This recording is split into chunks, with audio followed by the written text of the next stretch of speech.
Professional singer? અને એ મહત્વનું છે પણ નહીં યાર. Why should I label myself as a professional singer? I am singer. આ સોંગ ગાવા પાછળની કોઈ પ્રોસેસ હતી કે કોઈ વિચાર હતો કે સિલેક્શન પ્રોસેસ કઈ હતી કે હું આ સોંગ જ ગાઈશ? ગુજરાતી હવે તમારે ત્યાં પરફોર્મ કરવાનું છે તો શું હતું એ? ગોરી રાધાને કાળો કાન. હું રૂમમાં બેઠો હતો ગાતો હતો. જ્યારે પછી મારે ક્વાયર સાથે કરવાનું આવ્યું એટલે મેં કીધું કે ચલો ઓલરેડી મારી પાસે છે, લેટ્સ ડુ ઇટ. તમને એક્ઝેક્ટલી શું લાગે છે કે શું થવું જ જોઈએ? એક વસ્તુ પહેલાં તો છે ને વધારે સિંગર્સ બહાર આવવા જોઈએ. એટલે લાઈક અને ભાઈ ગરબામાંથી બહાર આવો જીવનમાં યાર. પહેલું તો મારું એ જ કહેવાનું થાય છે. તો કેવું હોય છે જર્મનીમાં નોર્મલ મોર્નિંગનું રૂટીન? પેલું નથી તમે કહેતા તમે ઇન્સ્ટ્રુમેન્ટ ટ્યુન કરો ને, એ મારું બોડી ટ્યુનિંગ છે. તમે જે ગ્રુપ સાથે જે ગાઓ છો યા કોઈ પણ ગ્રુપ સાથે તમે જાઓ છો એ ગ્રુપનું નામ શું છે? એ ગ્રુપનું નામ પહેલાં હતું જર્મનીમાં ક્યારે એવું ફીલ થાય છે સાવ એકલા હોય ત્યારે થોડુંક ડિપ્રેશન કે એન્ઝાયટી ક્યારે આવ્યું છે જીવનમાં? ક્યારેક પોતે ગુજરાતી છો તો ગુજરાતી મ્યુઝિકને લઈને શું વિચાર છે તમારો? અરે બાપ રે બાપ.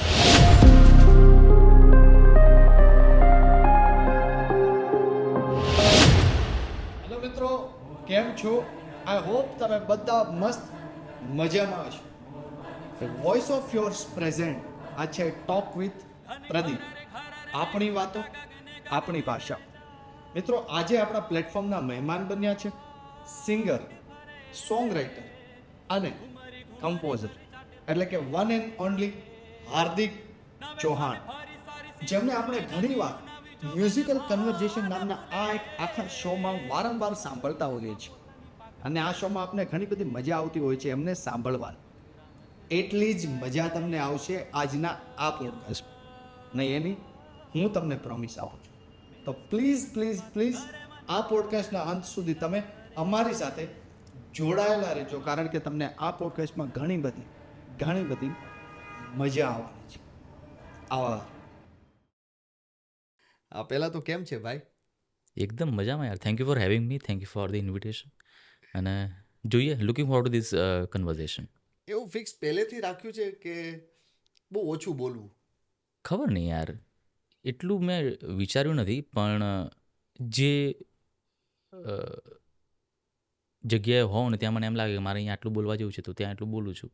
મારું એક ગ્રુપ એવું છે કે જ્યાં હું એઝ અ એક્સ્ટ્રોવર્ટ તરીકે મારું આખું બિહેવિયર હોય, પણ એક ગ્રુપ એવું છે કે ત્યાં હું લોકોને એમ લાગુ ભાઈ આ ઇન્ટ્રોવર્ટ માણસ છે. એટલે હું એકચ્યુઅલી એમ્બીવર્ટ છું. એ સિચ્યુએશન માહોલ પ્રમાણે હું રહું છું. જ્યારે મને એમ થાય કે ના અહીંયા હું ખુલી શકું છું તો ત્યાં ખુલી જાઉં છું, અને ત્યાં અહીં થાય કે નહીં અહીંયા જસ્ટ ખાલી હું બેસીને ઓબ્ઝર્વ કરું લોકોને, તો એ રીતે રહું છું. જ્યાં બોલવાનું લાગે ત્યાં બોલવાનું, બાકી સાંભળવાનું. એક્ઝેક્ટલી યાર. એટલું બધું શું વિચારવાનું યાર. હાર્દિક કેમ છે? એકદમ મજામાં. હું એકચ્યુઅલી 2 દિવસથી અમદાવાદ આવ્યો છું અને somehow because of the weather મને તો 2 દિવસ મને થોડું ગળામાં દુખ્યું, પણ આજે સારું છે. અને હું ઇન્ડિયામાં આવું ને જેટલી વખત આવું ને તો એક સેકન્ડ મારા માટે મહત્ત્વની હોય છે, કારણ કે એક તો લિમિટેડ ટાઈમ માટે હું આવું અને એની અંદર ઘણા લોકોને મળવાનું હોય, કોઈ મીટિંગ્સ હોય. એ પહેલેથી જ બધું ડિસાઈડ થઈ ગયું હોય? ના, શું હું મારું એવું છે ને કે હું સારી રીતે બધું ઓર્ગેનાઇઝ નથી કરી શકતો. પણ થઈ જાય છે ખરા? એટલે અંતે તો ભાઈ બધું થઈ જ જાય છે ભાઈ. અંત ભલા સબ ભલા. પણ હું લાઈક મુંબઈમાં બેઠો કાં તો પછી જર્મનીમાં બેઠો હું આમ લાઈક એક ટાઈમ ટેબલ નથી બનાવી શકતો કે ભાઈ આ દિવસે આટલા વાગે આ હું કરીશ, કારણ કે નથી એ મારી પર્સનાલિટીમાં આવતું જ નથી. આઈ એમ મોર કાઇન્ડ ઓફ સ્પોન્ટેનિયસ. અત્યારે જે થયું કરી નાખો એમ. એટલે અડધો કલાકમાં હું કંઈક ના કરતો અને કોઈ ફ્રેન્ડનો ફોન આવે કાં તો પછી કોઈ મીટિંગ હોય અને ફાવે મને, ઓકે ચલો અત્યારે મળી લઈએ. એમાં જરૂરી નથી કે તમારે 2 દિવસ પહેલાં મને ફોન કરીને પૂછવાનું કે આ ટાઈમે તમને ફાવશે કે નહીં. અત્યારે ફાવે છે તો અત્યારે કરી નાખો એવું. એટલે like organisation management is not my plus point. એટલે મોટા ભાગે હું બધું ફ્રી જ રાખતો હોઉં છું અને પછી જેમ બધું ભરાતું જાય અને સપોઝ કે મિત્રોને બી મળવાનું હોય તો પછી લાઈક એમાં પછી મારી એનર્જી વધારે જાય. ઓકે આજે આ લોકોને ફાવે છે, કાલે આ લોકોને ફાવે છે. એને ફાવે એવી રીતે? હા. એક ચોક્કસ ટાઈમ હોય છે. હા. અને પાછું બીજું શું કે હવે અત્યારે મારા જેટલા બી મિત્રો છે બધા હવે જોબ કરે છે અહીંયા, એટલે એ લોકોને સાંજે જ ટાઈમ મળે. એટલે સાંજ ફ્રી રાખવાની કે ભાઈ મિત્રોને મળવા જવાનું છે. બપોરની અંદર કોઈ બીજું કંઈક કામ હોય તો એ પતાવી દેવાનું. મૂવી જવાની હોય તો બપોરે જોવા જવાનું, પણ રાત્રે મિત્રોને મળવાનું. કારણ કે એ લોકોની અવેલેબિલિટી હવે એ રીતની છે ને. આઈ કે નોટ એક્સપેક્ટ કે આવી રીતે ભાઈ હું ઇન્ડિયા આવી ગયો એટલે પછી એ લોકો થોડી નવરા છે. એટલે પછી હું એ લોકોને કહું કે યાર આપણે સાંજે એના મળીશું. ઇન્ડિયામાં એ બીજી છે ને ભાઈ સખત બીજું છે ને એનું જે પ્રકારનું વર્ક કલ્ચર છે. પબ્લિક સવારે 8 વાગે જાય અને રાત્રે 8 વાગે ઘેર આવે, જે મારા કામનું નથી. બટ છે હવે એનું કલ્ચર એ રીતનું હોય તો પછી એની અંદર હું કોઈ ટીકા ન કરી શકું. મારા ઓપિનિયન્સ હોઈ શકે જી જી પણ એમને ક્યાંક તો એક્સેપ્ટ કરી લીધું હશે ને તો જ કામ કરતા હશે. તો પછી આરું પ્રોફેશનલ સિંગર મને એ પણ ખબર નથી કે I can say that because I am not doing full time ના. હું માત્ર સંગીત ઉપર મારું ગુજરાન નથી ચાલતું. I can say I am a professional medical engineer because I am doing it full time. એટલે મારી 9 to 5 જોબ છે. શું વાત કરો છો? સો ત્યાં હું કહી શકું કે મારી પાસે ભાઈ આ ડિગ્રી છે, માસ્ટર્સ મેં કર્યું છે મેડિકલ એન્જિનિયરિંગમાં. ઇન્ડિયામાં તમે બાયોમેડિકલ એન્જિનિયરિંગ કહી શકો. તો યસ એની અંદર અત્યારે હું ફૂલ ટાઈમ જોબ કરું છું તો હું કહી શકું કે ભાઈ મારું એની અંદર કરિયર છે. હું સર્ટિફાઈડ ટેસ્ટ એન્જિનિયર છું ફોર મેડિકલ ઇક્વિપમેન્ટ્સ. તો ત્યાં હું કહી શકું કે I am the professional engineer. પણ હવે સિંગિંગની વાત થાય તો એ હંમેશા પેરેલલી જ ચાલતું આવ્યું છે નાનપણથી. હું સ્કૂલમાં હતો ત્યારે પણ ગાતો હતો, કાં તો પછી કોલેજમાં આવ્યો ત્યારે પણ જ્યારે હું થિયેટર કાં તો પછી મ્યુઝિક કરતો તો બધું પેરેલલ જ હતું. એ કોલેજનો ટાઈમ પતે પછી રિહર્સલમાં જવાનું, શીખવાનું, આ છે તે છે, એ બધું ફ્રી ટાઈમમાં જ થયું છે. અને હજી સુધી જે પેલી 9 to 5 જોબ પછીનો જે સમય જે છે ને એને હું એવી રીતે મેનેજ કરું છું કે જેનાથી હું થિયેટર કરી શકું કે મ્યુઝિક કરી શકું. સો હજી મને ખબર નથી કે હું મારી જાતને અત્યારે પ્રોફેશનલ સિંગર કહી શકું કે નહીં. અને એ મહત્ત્વનું છે પણ નહીં યાર. Why should I label myself as a professional singer? I am singer. અમે તમારા ઘણા બધા વિડીયો જોયા ત્યારે તો એમ થયું કે તમે કોઈક એવી યુનિવર્સિટીમાં કોઈ ઇન્સ્ટિટ્યૂટમાં તમે ટ્રેનિંગ આપતા હશો. એ ટ્રેનિંગ હું આપું છું એમાં ખોટું નથી પણ દેટ ઇઝ નોટ 100% ટ્રુ. કારણ કે હું એ લોકોને ટ્રેનિંગ આપું છું only for this Gujarati part. હવે ત્યાં કોન્સર્ટ થતો હોય, 2 કલાકનું કોન્સર્ટ હોય તો 2 કલાક ગુજરાતી નથી ગવાતું ત્યાં. ત્યાંનું જે વેસ્ટર્ન ક્લાસિકલ જે હોય એ પરફોર્મ થતું હોય છે. અને એની અંદર જસ્ટ ખાલી એક સ્પેસ એ લોકોએ આપી હોય કે હાર્દિક આની અંદર તું ગુજરાતી પરફોર્મ કરી શકે છે. કાં તો પછી યસ એટલે આખું ક્વાયર, માત્ર હું નહીં. અને એની ટ્રેનિંગ પછી ગુજરાતી માટે તો ઓબ્વિયસલી મારે જ એ લોકોને ટ્રેનિંગ આપવી પડે ને યાર. જી કારણ કે I am the only Gujarati, I am the only Indian, I am the only non European guy in the choir. તો એ કલ્ચર સાથે કે એ ભાષા સાથે કોઈને કોઈ લેવા દેવાના છે નહીં. સો પ્રોનાઉન્સિએશનની વાત હોય, શબ્દોની વાત હોય, ટોનેશનની વાત હોય, કારણ કે આપણું જે સંગીત છે એ એની ઢબ, એ ગાવાની ઢબ, એને એક્સપ્રેસ કરવાની ઢબ આખી અલગ છે compare to western classical music. એટલે હું પોતે વેસ્ટર્ન ક્લાસિકલ ગાઉં છું. આ તો જસ્ટ ખાલી 5-10 મિનિટનો જે ટાઈમ હોય છે ત્યાં હું ગુજરાતી ગાઉં છું. બાકી હું પણ ત્યાં લેટિન લેંગ્વેજ હોય, કાં તો પછી ઇંગ્લિશ હોય, જર્મન હોય, એની અધર લેંગ્વેજીસ, અમે અલગ અલગ લેંગ્વેજીસમાં ગઈએ છીએ, યુરોપિયન લેંગ્વેજીસ. તો એટલે ગુજરાતી માટે તો પછી હવે ઓબ્વિયસલી મારે વચ્ચે આવવું પડે ને પછી કહેવું પડે કે આ રીતે નહીં, પ્લીઝ આ રીતે આના ગાઓ. બહુ બધા મસ્ત મસ્ત સવાલ છે. હજી એના મિથ હશે તો એ તૂટશે હા, યા તો હા. રિયાલિટી સામે આવશે. એ ઘણી બધું મેં સાંભળ્યું છે, મેં જોયું છે, પણ હું બધી જગ્યાએ નથી પડતો યાર. They it's a waste of energy for me, at least for me. અને સોશિયલ મીડિયા એવી વસ્તુ છે ને કે ત્યાં હું પેસિવ જ રહું છું. બધું જોવાનું, સાંભળવાનું અને જેમ રહેવા દેવાનું. એટલે હું ક્યાંય કમેન્ટ નથી લખતો કે ઇવન થેન્ક યુ લખવામાં બી મને જોર આવે છે. ક્યાંક મેં લખેલું છે પણ એટલો બધો એક્ટિવ નથી હું. હું તો બહુ ગ્લેડ કહેવો કે મને જવાબ ટાઈમ ટુ ટાઈમ મળી ગયા અને આજે પહોંચી ગયા. તો આઈ મીન પણ આઈ થિંક એ જરૂરી બી છે યાર. કારણ કે હું નથી થેન્ક યુ. હું અત્યારે ઓન બોર્ડ ઓન કેમેરા કહું છું થેન્ક યુ ભાઈ. કારણ કે જરૂરી નથી. આઈ મીન મને એમ લાગે છે કે યાર હું આટલા વર્ષોથી મારું કામ કરી રહ્યો છું એઝ એન એન્જિનિયર, હા. જે લોકોને ખબર જ નથી. અને જસ્ટ ખાલી 1-2 વિડીયો જોઈને પછી પબ્લિક એવું ધારી લે કે હું પ્રોફેસર છું, કાં તો પછી લાઈક હું પ્રોફેશનલ સિંગર છું કે મ્યુઝિશિયન છું. તો ક્યારેક તો સત્ય બહાર આવશે જ ને ભાઈ હવે. મ્યુઝિકની આ સફર યસ, શરૂ ક્યાંથી થાય છે? ઇન્ડિયાથી? ઓબ્વિયસલી, કારણ કે હું જર્મનીમાં તો છેલ્લા 9 વર્ષથી છું. તો ક્યાંથી શરૂ થાય છે આ સફર? સફર તો ભાઈ હું જ્યારે મને તો ખ્યાલ છે ત્યાં સુધી મને બોલતા પણ નહોતું આવડતું ને, ત્યારથી મારી મ્યુઝિકની સફર ચાલુ થઈ ગઈ છે.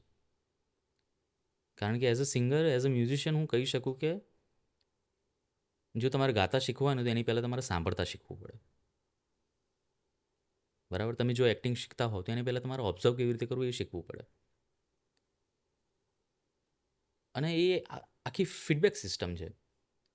તમારું ઓબ્ઝર્વેશન સારું નહીં હોય, જો તમે તમારી લિસનિંગ સ્કિલ તમારી સારી નહીં હોય, તો પછી જે ઇમ્પ્રુવમેન્ટની જરૂર હોય છે ને એ તમે કેવી રીતે લાવી શકો યાર? એટલે કોન્સ્ટન્ટ ફીડબેક લૂપ તમારી હોવી જોઈએ.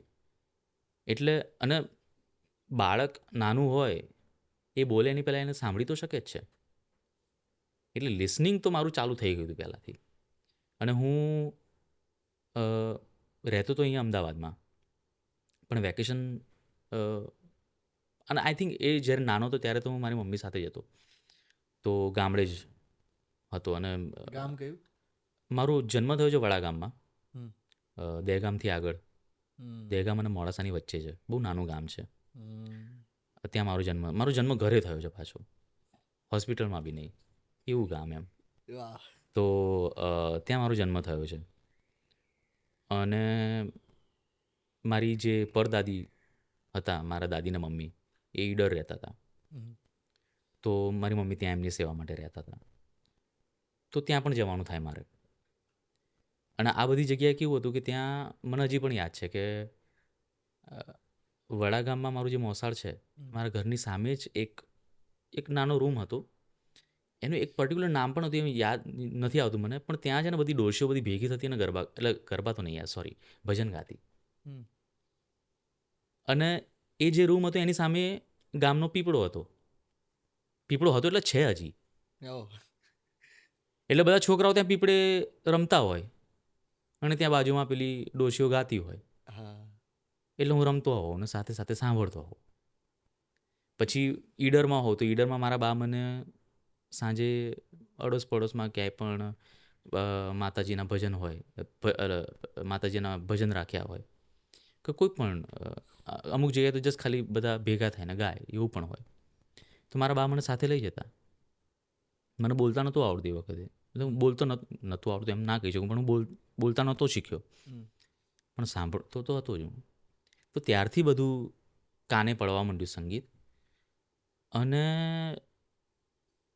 પ્લસ મારા પપ્પા મ્યુઝિક ટીચર છે, મારા કાકા પણ મ્યુઝિક ટીચર હતા.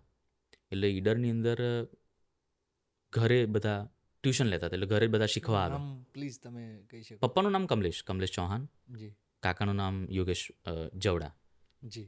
તો કાકા ત્યાં ટ્યુશન લેતા હતા, લોકોને હાર્મોનિયમ શીખવાડતા હતા અને ગાવાનું પણ શીખવાડતા હતા. એટલે ગામમાં તો કેવું હોય કે એના માટે કોઈ સ્પેશિયલ તમારે દુકાન લેવાની જરૂર નથી. જી જી જી. એ લિવિંગ રૂમ હોય, મોટો ઓરડો હતો, ત્યાં બધા આવે અને ઓશરી જેવું હોય તે. એક્ઝેક્ટલી ત્યાં બધા બેસે અને શીખે. એ જ ક્લાસ. હા, અને એ ક્લાસમાં જ ખૂણામાં બાનો ખાટલો હતો અને હું આખો ટાઈમ બાના ખોળામાં જ હોઉં, ત્યાં બેસું અને લોકો જે શીખતા હોય એ લોકોને સાંભળું. એટલે ઇનડાયરેક્ટ ટ્રેનિંગ મારી ત્યારથી શરૂ થઈ ગઈ હતી. અને સમહાવ દરેકનું ઇન્ડિવિજ્યુઅલ હોય છે યાર. મારું એવું છે કે મ્યુઝિકની જે મેમરીઝ છે ને એ બધી બહુ સ્ટ્રોંગ રહેલી છે. એટલે મારું જે ફર્સ્ટ કમ્પોઝિશન જે મેં મારે પરફોર્મ કરવાનું હતું સ્ટેજ ઉપર સ્કૂલમાં, એ મને હજી પણ યાદ છે. શબ્દો હું ભૂલી જાઉં પણ ટ્યુન હું ક્યારેય નથી ભૂલતો. અને એ એકચ્યુઅલી અત્યારે મને હેલ્પ કરી રહી છે. અમુક વખત કેવું થતું હોય કે હું કંઈક નવું સોંગ કમ્પોઝ કરતો હોઉં તો ચાલતા ચાલતા મારા દિમાગમાં ટ્યુન આવી હોય તો અમુક વખત તમને પેલો લાઈક ડર લાગે કે ભાઈ આ ટ્યુન જતી રહી તો લાવ હું ફટાફટ રેકોર્ડ કરી લઉં. હા હા હા હા એ થાય પણ હું હવે એવું નથી કરતો. પેલા કરતા પહેલાં હું કરતો હતો. હવે હવે મારી પ્રોસેસ એવી થઈ ગઈ છે કે જો સર્કમસ્ટન્સીસ એવા હોય કે હું જો રેકોર્ડ ન કરી શકું તો ઇટ્સ ઓકે. જો એ ટ્યુન સારી હશે તો આવશે ફરીથી દિમાગમાં અને એવું થાય છે. એવા કમ્પોઝિશન મેં કમ્પોઝ કરેલા છે કે જેમાં આજથી 6 મહિના પહેલાં એ ટ્યુન મારા દિમાગમાં આવ્યું હોય પછી પાછું જતું રહ્યું હોય અને 6 મહિના પછી ફરીથી એ જ વસ્તુ દિમાગમાં આવે. ઇટ્સ ઓકે યાર. ઇટ શુડ બી ફ્રી અને જેન્યુઅન, ફોર્સફુલી નથી. એમાં મારે કે લાઈક ફોર્સફુલી ગોઠવવાનું નથી. અને જે બધું બંધ બેસતું હોય ને એ એના ટાઈમે આવે એને એ પ્રમાણે ગોઠવીને પછી કરી બેસી દેવાનું. જાય હા time to time. અને હું પેલું મારું કંઈ લાઈક પેલું ડેડલાઇન તો છે નહીં. કેટલું વર્ક કરીને આપી દેવાનું. એટલે એ બાબતે હું બહુ રિલેક્સ થઈ ગયો છું. હવે જો અમુક વખત એમ પણ થાય કે આ સમયે કોઈ ટ્યુન મારા દિમાગમાં આવી ગઈ પણ હવે નહીં આવે તો કોઈ બીજે આવશે ભાઈ. એટલે પેલું જે લેટ ગો કરવાની જે વસ્તુ છે ને એ પણ હું શીખી ગયો છું.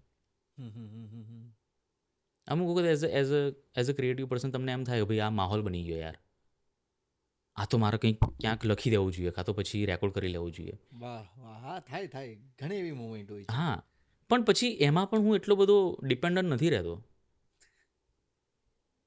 શું કે જતું રહ્યું યાર. આપણે લાઈફની અંદર કેટલી બધી મોમેન્ટ્સ એવી હોય છે કે જ્યાં તમને એમ થાય કે યાર આનો ફોટો હોત તો, હા જે નથી હોતું પણ એ તમારા દિમાગમાં તો હોય છે ને. ભલે તમે એક્સપ્લેન ના કરી શકો. હા અને જરૂરી નથી દરેક વસ્તુ તમારે એક્સપ્લેન કરવી યાર. હા એ કદાચ પર્સનલી સ્પેસિફિક એ મુમેન્ટ તમારી માટે જ હોય ખાલી. હા મને અત્યારે આપણે જે વાત કરીએ છીએ તેની અંદર મારી એક મોમેન્ટ મને યાદ આવે છે કે લાઈક કોલેજ પતવા આવી હતી અને it was the last year અને અમે બધા હજી બહુ બધા ક્લોઝ ફ્રેન્ડ્સ. પછી એક ફ્રેન્ડને ત્યાં બધા ભેગા થયા હતા અને એક જ રૂમમાં બધા બેઠા હતા આવી રીતે એસી ચાલુ કરીને. આઈ થિંક લગભગ 1 થી 2 કલાક સુધી કોઈ કશું બોલ્યું નહોતું, બસ ખાલી પડ્યા હતા. And that was one of the best moments of my life. With silent. Silent. હા તો હવે હું એવું થોડી વિચારી શકું કે ભાઈ એ વિડીયો લઈ લેવા જેવો હતો એનો કે ફોટો લઈ લેવા જેવો હતો. નો. પણ તેમ છતાં એ સ્ટ્રોંગ મેમરી હજી બી મારા દિમાગમાં છે કે એક પ્રોડક્શન કર્યા પછી જર્મનીની અંદર મેં મ્યુઝિકલ કર્યું તો છેલ્લું શો પત્યા પછી આખી રાત પબ્લિક રોઈ છે. એ ક્યાંય કેમેરામાં કેપ્ચર નથી થયું પણ એ મોમેન્ટ એક વ્યક્તિ ત્યાં જીવી છે. મને તો ડર લાગતો હતો કે હું માદો ના પડી જાઉં કારણ કે બીજા દિવસે મારે ફ્લાઇટ હતી એટલે ઊંઘવાનો સમય નહોતો મળવાનો મને. એટલે કંઈ લખવાનું હોય કમ્પોઝ કરવાનું હોય તો એમાં હું એટલું બધું વિચારતો નથી કે હવે આ તો અત્યારે જે થયું છે કરી લેવું જોઈએ. ઇટ્સ ઓકે યાર, ના થાય તો લેટ ઇટ ગો અને કઈ જ વાંધો નહીં. હા ચીલ મારવાનું ભાઈ, એમાં કંઈ એટલો બધો લોડ નહીં લેવાનો. પણ બેક ટુ યોર ક્વેશ્ચન, કે જ્યારે તમે લિસનિંગ મારું પહેલેથી ત્યારનું છે એટલે એટમોસ્ફિયર તો પહેલેથી છે. અને આઈ થિંક પપ્પા જોડે એટલું બધું શીખ્યો નથી પણ જેટલું શીખવાનું મેં કર્યું છે તો એની અંદર મારા પપ્પાએ મને હંમેશા એમ કીધું કે પહેલાં બેટા તું સાંભળ, હું ગાઉં છું એ પહેલાં સાંભળતું પછી તું ગાજે. અને બાળકને કાં તો પછી કોઈ પણ માણસને કહેવાય કે હું ફટાફટ મારે કરી લેવું છે તરત. હા આજે હું ગિટારના પહેલાં સેશનમાં ગયો એટલે આજે આટલું તો મારે કરી જ દેવું છે. અરે પણ એવું ના થાય યાર, દરેક વસ્તુની એક પ્રોસેસ હોય, એનો એક ટાઈમ લાગે. બાળકને પેદા થતાં 9 મહિના લાગે છે. હા તમે દરેક વસ્તુ કેવી રીતે તમે ફોર્સફુલી તમે લાઈક આઉટપુટ લાવી શકો યાર. તમારા જવાબમાં અમને છે ને ઘણા બધા અત્યારે ઘણા બધા નવા મ્યુઝિશિયન મ્યુઝિક ડિરેક્ટર બનવું છે કે પછી આ ફિલ્ડમાં આવું છે એ બધા તમને જોઈ રહ્યા છે, એમને પોતપોતાના જવાબ પણ મળી રહ્યા છે અત્યારે. આઈ ડોન્ટ નો હવે એ પર્પસ મારો છે નહીં પણ તમારી લાઈફસ્ટાઈલ અને તમારી થોટ પ્રોસેસ એ તમારા કામ પર એની અસર થાય છે. Because at the end you are human Bing.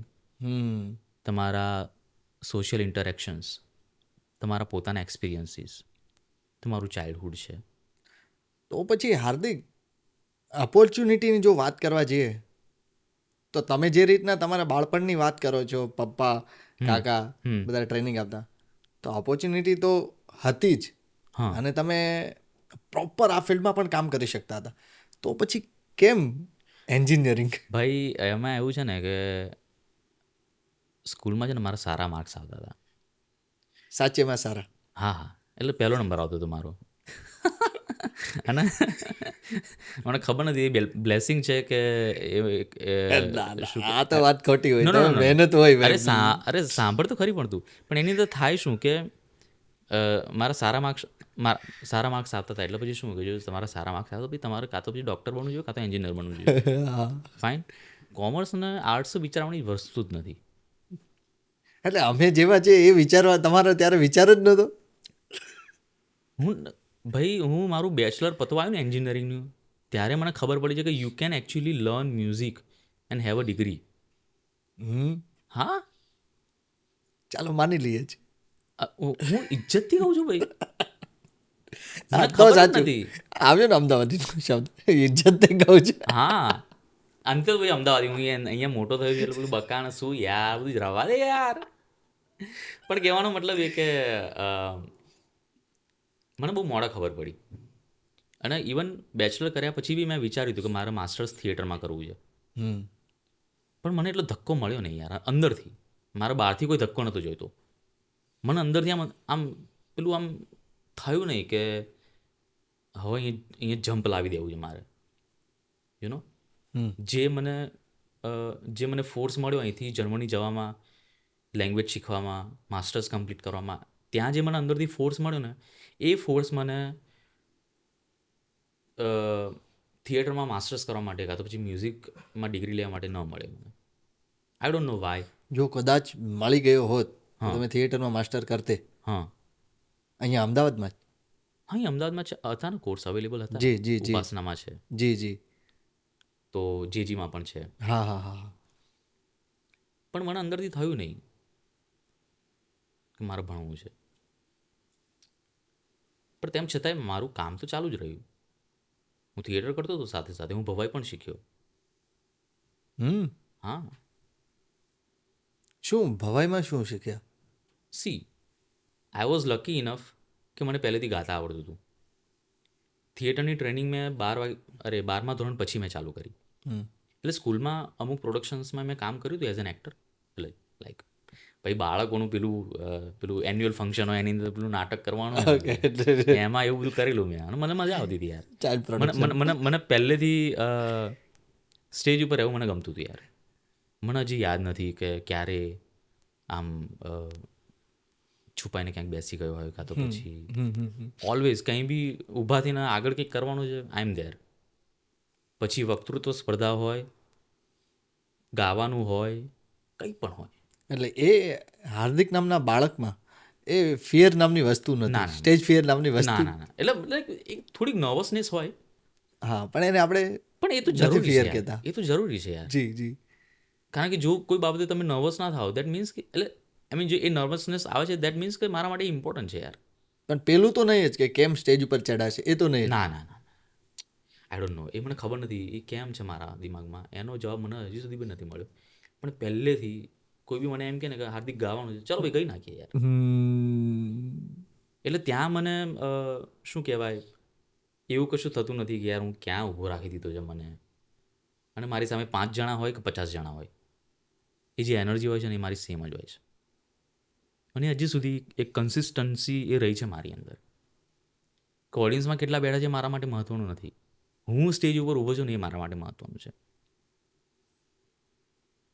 એટલે એ ઓનેસ્ટી, એ ઓથેન્ટિસિટી અને એ એનર્જી મારી સેમ જ રહેશે. તમે પેલી ભવાઈની વાત કરતા. હા, એટલે ભવાની અંદર એવું છે કે આઈ વોઝ લકી ઇનફ કે મને ગાતા આવડતું હતું પહેલેથી. પછી મેં 12મા ધોરણ પછી મેં થિયેટરની ટ્રેનિંગ ચાલુ કરી, મેં વર્કશોપ કરી, પછી અલગ અલગ પ્રોડક્શનની અંદર હું કામ કરતો ગયો, એટલે એક્ટિંગ એડ થઈ. અને સમહાવ હું 40માં મોટો થયેલો છોકરો છું, એટલે ત્યાં શેરી ગરબાનું આખું કલ્ચર હોય, બરાબર. અને હજી બી મને એ આખો કોન્સેપ્ટ ગમે છે. તો ત્યાં ગરબા કરતા, એટલે જે બેઝિક જે મુવમેન્ટ હોય, સ્ટેપ્સની એ મને ખબર હતી. એટલે રિધમ સેન્સ હોય 2 તાલી 3 તાલી, હા. બરાબર ને. અને ભવાઈમાં ડાન્સ, સિંગિંગ અને એક્ટિંગ ત્રણેય વસ્તુ છે.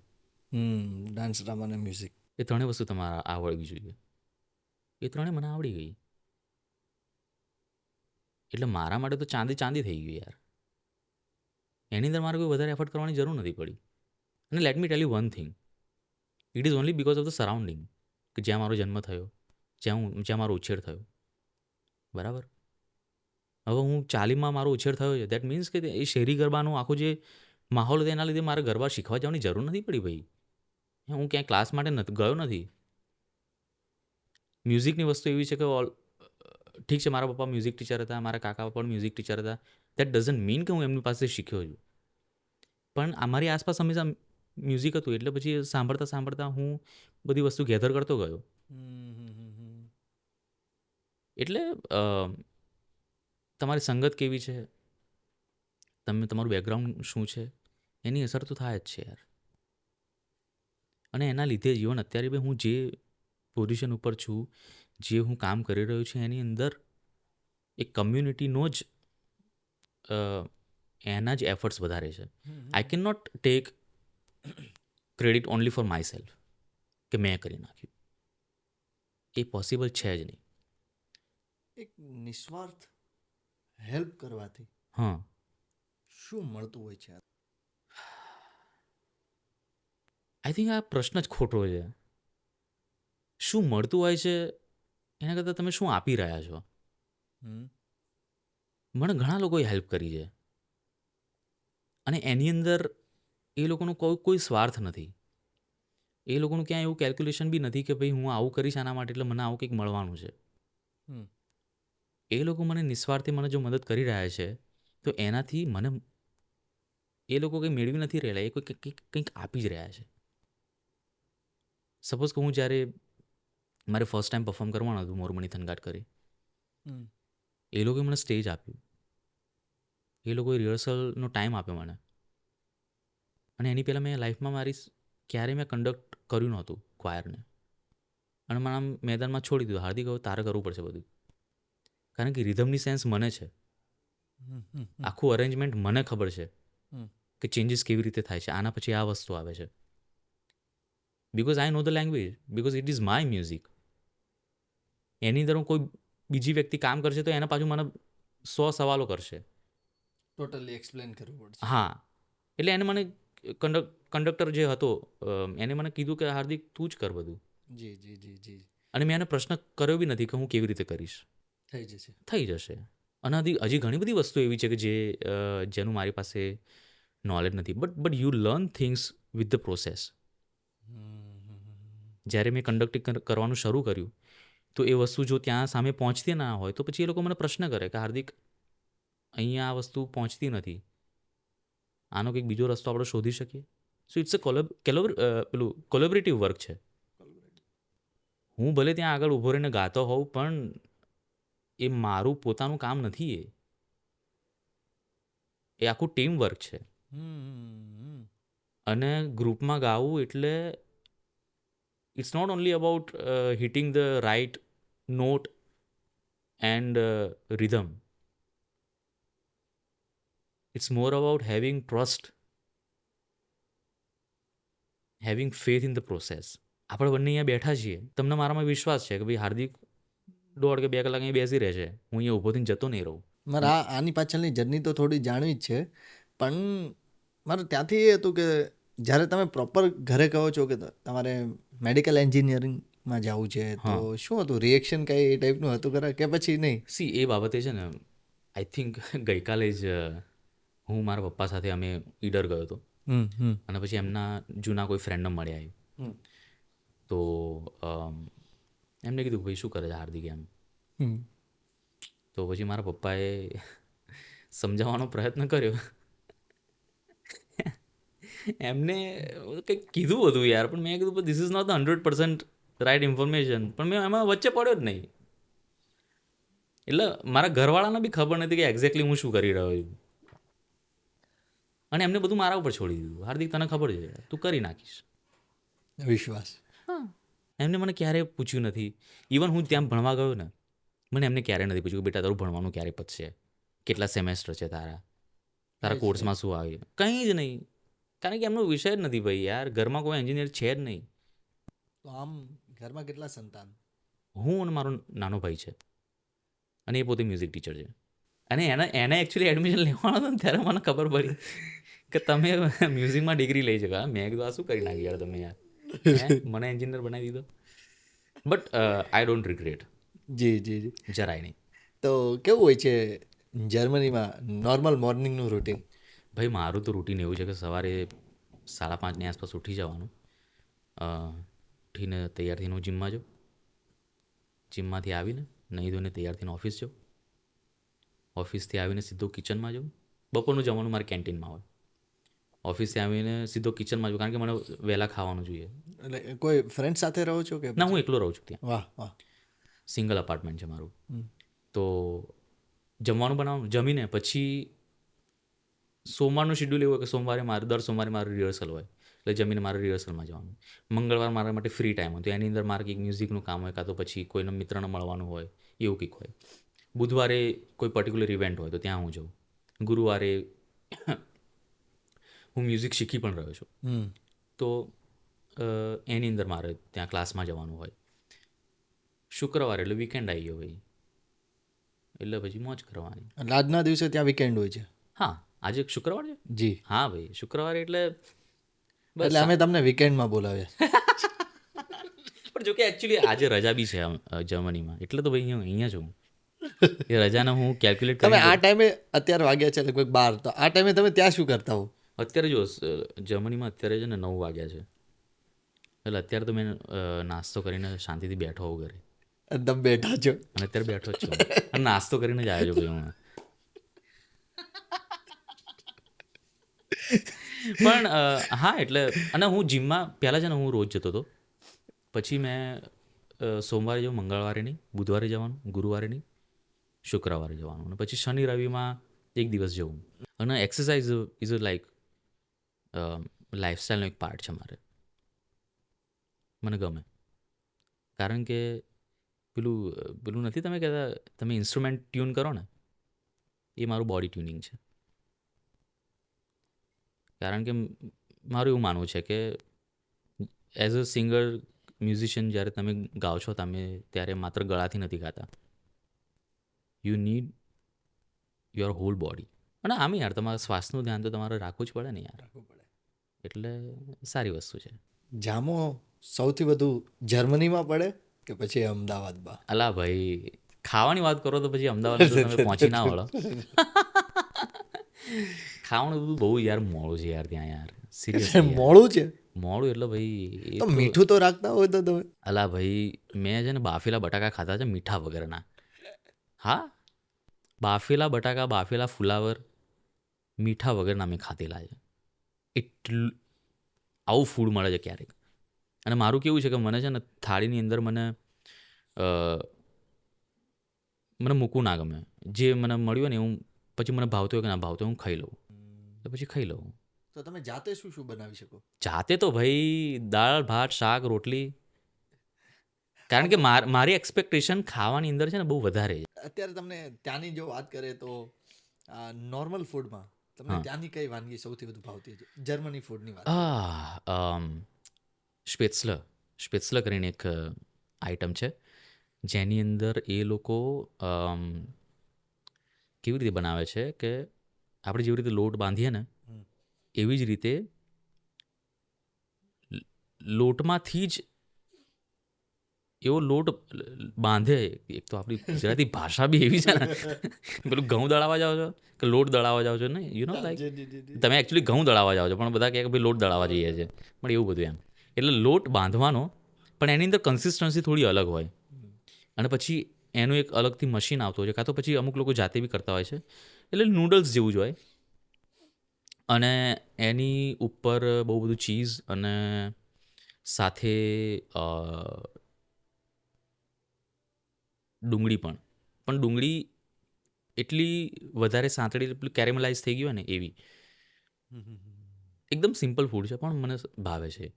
ત્યાં એ કોઈ એવી જગ્યા છે જે તમને બહુ ગમે છે, ત્યાં એકલા પણ બેસો છો એ જ્યારે તો ભાઈ આખું મારું શહેર મારું ટાઉન જ એવું છે. હે મારું નાનું ટાઉન છે, ત્યાં લગભગ 1 લાખ જેટલી વસ્તી છે. ગામમાં વચ્ચેથી મસ્ત નદી જાય છે, આજુબાજુ ટેકરીઓ છે, પહાડ તો ન કહી શકું પણ ટેકરીઓ છે. મારા ઘરથી તો 10 મિનિટમાં તું જંગલમાં પહોંચી જાઉં. સો બ્યુટીફુલ યાર.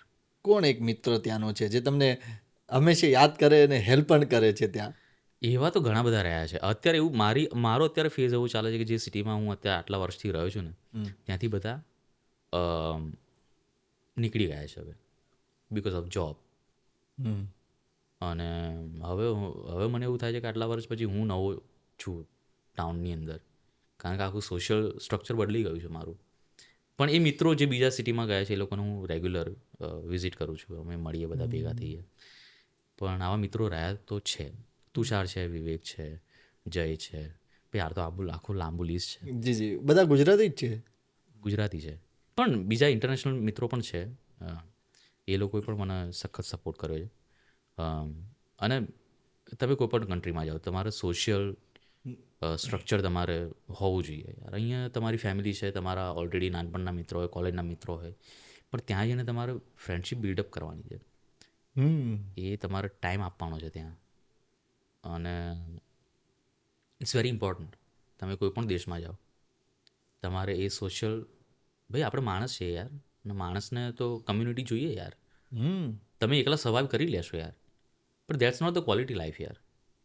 તો પછી તમે સંન્યાસ લઈ લો યાર, જો તમારે એકલા જ રહેવું હોય તો. બરાબર ને? પણ તમને ક્યારેક એવું થાય કે ભાઈ અત્યારે હું એકલો બેઠો છું, એકલો જમું છું. જો મારી સાથે કોઈ બીજું જમવાવાળું હોત તો અત્યારે લેપટોપ કે પેડ ચાલુ ના હોત, અત્યારે એની સાથે વાત કરતાં કરતાં ખાતો હોત. તો આ બધું બી હોય ને યાર.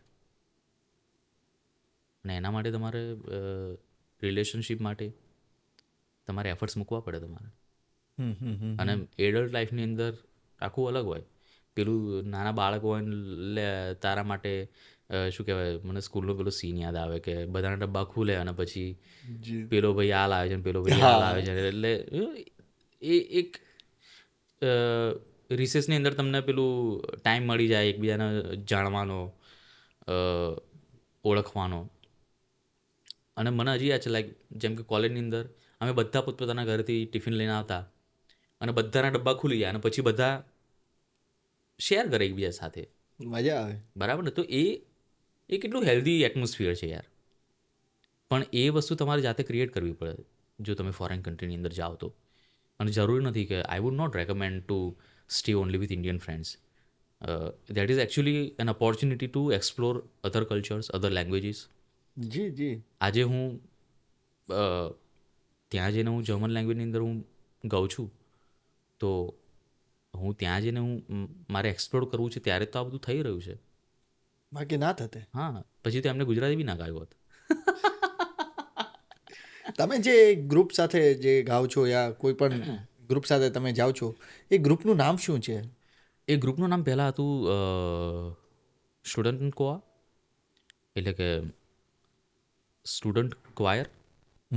પણ અત્યારે તો ભાઈ નામ બહુ જોરદાર ભેદી થઈ ગયું છે. એનું નામ છે કોલેગિયમ વોકાલે યેના. એ બી મેં શોર્ટમાં કીધું તમને. એટલે યુનિવર્સિટીનું જ ગ્રુપ છે. એમાંથી કોઈ મ્યુઝિક શીખતું નથી. એ બધા જ અલગ અલગ ફેકલ્ટીઝમાંથી આવે છે. કોઈ મેડિસિનનું ભણતું હોય, કાં તો પછી કોઈ લોનું ભણતું હોય, મારા જેવો હોય કે જે મેડિકલ એન્જિનિયરિંગ કરતો હોય. એ અલગ અલગ ફેકલ્ટીઝમાંથી આવે અને પછી અને યુનિવર્સિટીઝમાં ઘણી બીજી બધી બી એક્ટિવિટીઝ હોય. યુનિવર્સિટીનું નામ શું છે? એ યુનિવર્સિટીનું નામ છે ફ્રીડરિચ શિલર યુનિવર્સિટી. જી જી. પણ હું ટેકનિકલ યુનિવર્સિટીમાં હતો. એનું નામ હતું કાં તો છે એન્સ્ટાવો હોકશુલર. પણ હું બીજી યુનિવર્સિટીમાં પણ એ ગ્રુપ જોઈન કરી શકું એમ હતો. એટલે પછી એ ગ્રુપ મેં જોઈન, એનું પણ એક પ્રોસેસ હોય છે. હું ઓડિશન માટે ગયો હતો ત્યાં. તો મેં એમને ચોખ્ખું કહી દીધું, મેં કીધું ભાઈને મને I have no experience in the choir. મને વેસ્ટર્ન ક્લાસિકલમાં ટપ્પોય નથી પડતો. મને સ્ટાફ નોટેશન વાંચતા હજી પણ મને નથી આવડતા. આટલા 6 વર્ષથી એમની સાથે કામ કરું છું તેમ છતાંય.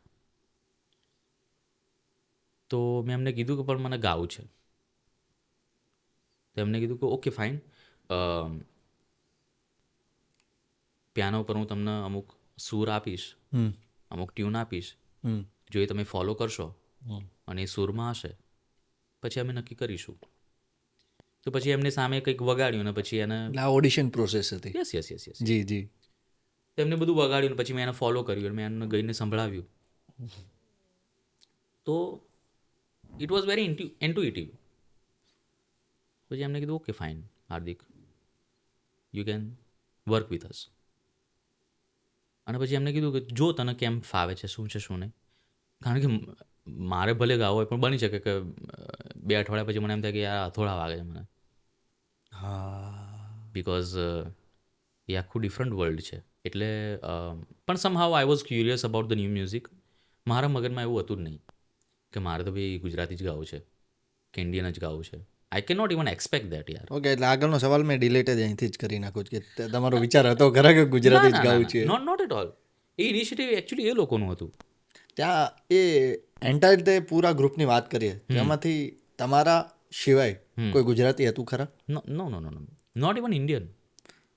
સિંગલ તમે ખાલી એક જ? I would be, I think, also the only non-European guy. Most of the public are German. બીજા અમુક ઇન્ટરનેશનલ સ્ટુડન્ટ્સ હોય છે, પણ યા આઈ એમ ધ ઓનલી ઇન્ડિયન ગાય. અમે તો એ વિડીયો ઇન્ડિયામાં જ્યારે જોયું ત્યારે અમને બહુ મજા આવી હતી. સાચી કહું, બહુ મજા આવી હતી. અમને ક્યુટ એટલો લાગ્યો હતો અને આમ ગમ્યું કે ઓકે વાહ વાહ વાહ. આ સોંગ ગાવા પાછળની કોઈ પ્રોસેસ હતી કે કોઈ વિચાર હતો કે સિલેક્શન પ્રોસેસ કઈ હતી કે હું આ સોંગ જ ગાઈશ, ગુજરાતી હવે તમારે ત્યાં પરફોર્મ કરવાનું છે, તો શું હતું એ? પહેલું જે હતું ને મોરબની થનગાટ કરે અને સપના વિના નહીં એ બીજું હતું. મોરબની થનગાટ કરે અને એની સાથે મેં બીજું ગાયું હતું આપણે ગોરી રાધાને કાળો કાન. હા, તો that was the coincidence. Please. તો એની અંદર એવું હતું કે એ ઓલરેડી હું રૂમમાં બેઠો હતો ગાતો હતો અને પછી જ્યારે પછી મારે ક્વાયર સાથે કરવાનું આવ્યું એટલે મેં કીધું કે ચલો આ ઓલરેડી મારી પાસે છે જ, તો લેટ્સ ડુ ઇટ. અને એ અમે કર્યું અને પછી એમને સામેથી મને કીધું, કારણ કે ઓડિયન્સને બહુ ગમ્યું હતું. તો that was the first experiment. મોરબની થનગાટ કરે અને ગોરી રાધાને કાળો કાન. અને પછી એ લોકોને ગમ્યું, સ્ટુડન્ટ્સને ગમ્યું, ઓડિયન્સને ગમ્યું. પછી એમને કીધું કે હાર્દિક હવે કંઈક બીજું લાવો એમ. દેન આઈ ડિસાઇડેડ ટુ અરેન્જ સપના વિનાની રાત એન્ડ કસુંબીનો રંગ. અને એના માટે પછી મેં થોટ્સ મૂક્યા હતા, કારણ કે તમે સપના વિનાની રાત અને કસુંબીનો રંગ એ બંને કમ્પોઝિશનની વાત કરો ને, તો સપના વિનાની રાતની અંદર તમે આખી સ્ટોરી કહો, શું હતું હવે? તો એની અંદર એવું છે કે હું એ વખતે અહીંયા ઇન્ડિયા આવ્યો હતો, હું મૂવી જોવા ગયો હેલ્લારો. એ સોંગ આખો ટ્રેક મેં સાંભળ્યો, આખો આલ્બમ મેં સાંભળ્યું. સૌમ્ય જોશી સર બહુ જ મસ્ત કામ. મેહુલ સુરતિયાની અંદર મ્યુઝિક આપેલું છે, અભિષેક શાહ ડિરેક્શન, અને ઘણા બધા સારા એક્ટર્સ, શ્રદ્ધા છે, નીલમ છે, અને એ આખી ટીમ છે. હું બધાના નામ નહીં લઈ શકું. મૌલિક છે. તો મને, અને એ વખતે છે ને હું મારી મમ્મીને સાથે લઈ ગયો હતો મૂવી જોવા માટે. That was the only movie કે જ્યાં હું મારી મમ્મીને સાથે લઈ ગયો હોઉં. તો એમને હું લઈ ગયો અને મૂવી પત્યા પછી મને એમ થયું કે આ સંગીત સાથે મારે કંઈક કામ કરવું છે. એ ત્યારથી કન્ફર્મ થઈ ગયું? ત્યારથી મારા દિમાગમાં હતું. જી જી. પણ એ વખતે ઓફર નથી આવી ક્વાયરમાંથી કે આપણે કરવું છે કંઈક નવું હવે નેક્સ્ટ. તે કન્ફર્મ હતું. અને પછી જ્યારે હું પાછું જર્મની ગયો, કામ કરવું છે કન્ફર્મ છે ગમે તે ફોર્મમાં. હા, ઓકે. હું રૂમમાં બેસીને પણ એ ગઈને ક્યાંક મૂકી શકું. હા હા હા. જરૂરી નથી કે મારે ક્વાયર સાથે જ કરવું છે. જી જી જી. And that has never been my goal. એ એજન્ડામાં ક્યારે આવ્યું જ નથી ભાઈ. તો પછી મેં વિચાર્યું કે ચલો સપના વિનાની રાત ઉપર હું કામ કરી શકું. અને એની સાથે કસુંબીનો રંગ લેવાનું કારણ એ હતું કે આપણો જે દેશ છે ને એને આપણે ભારત માતા કહીએ છીએ, બરાબર? અને જર્મનીની અંદર એ લોકોની કન્ટ્રીને એ લોકો ફાધરલેન્ડ કહેતા હોય છે. આપણે આપણી કન્ટ્રીને મધરલેન્ડ કહીએ છીએ. એટલે આ એક જેન્ડર પર્સ્પેક્ટિવ પણ હોય છે.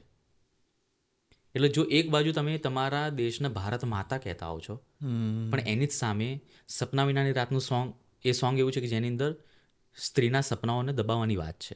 એટલે કોન્ટ્રાસ્ટ તમને દેખાય છે કે એક બાજુ તમે તમારા દેશને ભારત માતા તરીકે તમે આમ એની વાહ કરો છો, એને પૂજો છો તમે, ભારત માતા કે જે એવું કહો છો, પણ એની જ સામે તમે ઇક્વાલિટીની વાત નથી કરતા. બરાબર? ત્યાં પુરુષ પ્રધાન સમાજ બહાર આવે છે કે જ્યાં સ્ત્રીઓના સપનાઓને પ્રાધાન્ય નથી મળતું, કાં તો પછી એમની જે ડિઝાયર હોય છે એ લોકોને ધ્યાનમાં નથી લેવાતી. તો મારા આ કોન્ટ્રાસ્ટ, આ બે કમ્પોઝિશન થ્રુ મારે બતાવવું હતું કે આ સોસાયટી છે, ધીસ ઇઝ ધ રિયાલિટી. અને એ છે જ ને યાર. એક બાજુ આપણે આપણા ધર્મની અંદર આપણે માતાજીની પૂજા કરીએ છીએ, જી આખો પરિવાર માતાજીની પૂજા કરશે, પણ ઘરમાં વહુનું વર્તન આખું અલગ હશે, એટલે વહુ સાથેનું એમનું બિહેવિયર આખું અલગ હશે. This is the reality of the society. મેં આવકારો અને ચારણ કરીને શા માટે લીધું એની બી એક થોટ પ્રોસેસ છે. તો જેટલા બી કમ્પોઝિશન લઉં છું તો એનું એક વિચાર હોય છે મારા દિમાગની અંદર, અને હું કંઈ પણ ત્યાં રજૂ કરવા નથી માંગતો યાર. એક તો આમે મારે લિમિટેડ કામ હોય છે, તો પછી એની અંદર હું પૂરા એફર્ટ્સ તો નાખું ને યાર. અને ભલે ઓડિયન્સને કંઈ ખબર નહીં પડે, ત્યાં આખા ચર્ચની અંદર હું એકલો જ ગુજરાતી હોઉં છું, ઓડિયન્સમાં બધા જર્મન હોય છે, મારી સાથે જે બધા ગાય છે એ બધા જર્મન છે, પણ તેમ છતાંય મારી ઓનેસ્ટી તો મારી હોવી જોઈએ ને યાર મારા કામ સાથે. અને હું એ લોકોને સમજાવું છું ગાતા પહેલાં, એટલે એટલું બધું ડિટેલમાં નહીં, પણ આ કમ્પોઝિશન શું કહેવા માગે છે એમ. અને એ આખી પ્રોસેસ થ્રુ મને પણ ઘણું બધું શીખવા મળે છે. અને આ બધી મેમરીઝ છે ને એ લાઈફ ટાઈમ મેમરીઝ છે યાર. As a not only as an artist પણ એઝ અ હ્યુમન બિંગ. એ તમે જે આ બધા અનુભવ લઈ રહ્યા છો, આઈ મીન મને એમ થાય કે કોન્સર્ટમાં ગઈ લીધું, મેં પતી ગયું, લોકોને ગમી ગયું, પછી ઘરે જઈને હું સૂઈ જાઉં. એટલે હું મારી જાતના બહુ લકી માનું છું કે આ પ્રકારની ઓપોર્ચ્યુનિટીઝ મને મળી રહી છે, આ પ્રકારનું કામ હું કરી રહ્યો છું. આની અંદર એક રૂપિયો બી નથી મળતો મને, પણ એવી અપેક્ષા પણ નથી મારી. જી ભાઈ. અને જેટલા બી કમ્પોઝિશન્સ બહાર આવ્યા છે, જેટલા બી વિડીયોઝ આવ્યા છે, એ કોઇન્સિડન્સ છે કે રેકોર્ડ થયેલા છે. ઓકે, એટલે તમે રેકોર્ડ નથી કરાવ્યા? ના, એ પર્પઝ હતો જ નહીં. દેટ વોઝ જેમ કે સપના વિનાની રાત અને કસુમીનો રંગ, એનો જે ફર્સ્ટ વિડીયો જે બહાર આવ્યો ને એ મોબાઈલમાં લીધો વિડીયો છે. હા, સાઈડમાંથી શાયદ. હા, કારણ કે એની ક્લેરિટી તમને એટલી બધી જોવા નહીં મળે, લાઈક એકદમ સારી ક્વોલિટી નથી. એ મારી એક ફ્રેન્ડ ઓડિયન્સમાં બેઠી હતી અને એને વિડીયો લીધો હતો, અને એ પણ મેં એને કીધું નહોતું કે તું વિડીયો લઈ લેજે. રિયાલિટી. તો એને વિડીયો કેપ્ચર કરી દીધો, અને પછી લાઈક કોન્સર્ટ પતી ગયા પછી હું ઘરે ગયો અને એને પછી મારી સાથે શેર કર્યો કે હાર્દિક જો મેં તારો વિડીયો લીધો હતો. અને પછી એની અંદર થોડું એડિટિંગ કરીને પછી મેં એને અપલોડ કર્યો. બાકી એના વગર તો મને ખબર જ નહોતી. અને I can not expect from the choir કે એ લોકો રેકોર્ડ કરે, કારણ કે એનું કોસ્ટિંગ બી હોય ને યાર. અત્યારે આપણે અહીંયા બેઠા છીએ, આ જે માઇક યુઝ થાય છે, જે કેમેરા યુઝ થાય છે, જે સોફ્ટવેર યુઝ થાય છે, મફત થોડી આવે છે. અને ક્વાયર છે, it's a non profitable organization. અમારા like we provide the professional quality, but અમારા પ્રોજેક્ટ્સ કમર્શિયલ નથી હોતા. તો આ જ્યારે તમારે રિહર્સલ ચાલતી હતી આ સોંગની, ત્યારે કોઈ તકલીફ પડતી હતી ખરા? તકલીફ તો હું ના કહી શકું, અમુક ચેલેન્જીસ હોય યાર એની અંદર, કારણ કે શબ્દ થોડા અઘરા હોય, કાં તો પછી રિધમની સેન્સ એ લોકોની આખી અલગ હોય. તો એ લોકોનું શું કહેવું હોય છે? કારણ કે તમે વેસ્ટર્ન ક્લાસિકલની વાત કરો છો, હા, અને આપણે અહીંયા મેજોરિટીમાં જોઈએ તો ઇન્ડિયન ક્લાસિકલ હોય છે બધું. હા, ઇન્ડિયન ક્લાસિકલ હતો, ઇન્ડિયન ફોક, યસ. બરાબર. તો પછી શું એ લોકોના શું પ્રશ્ન હોય છે?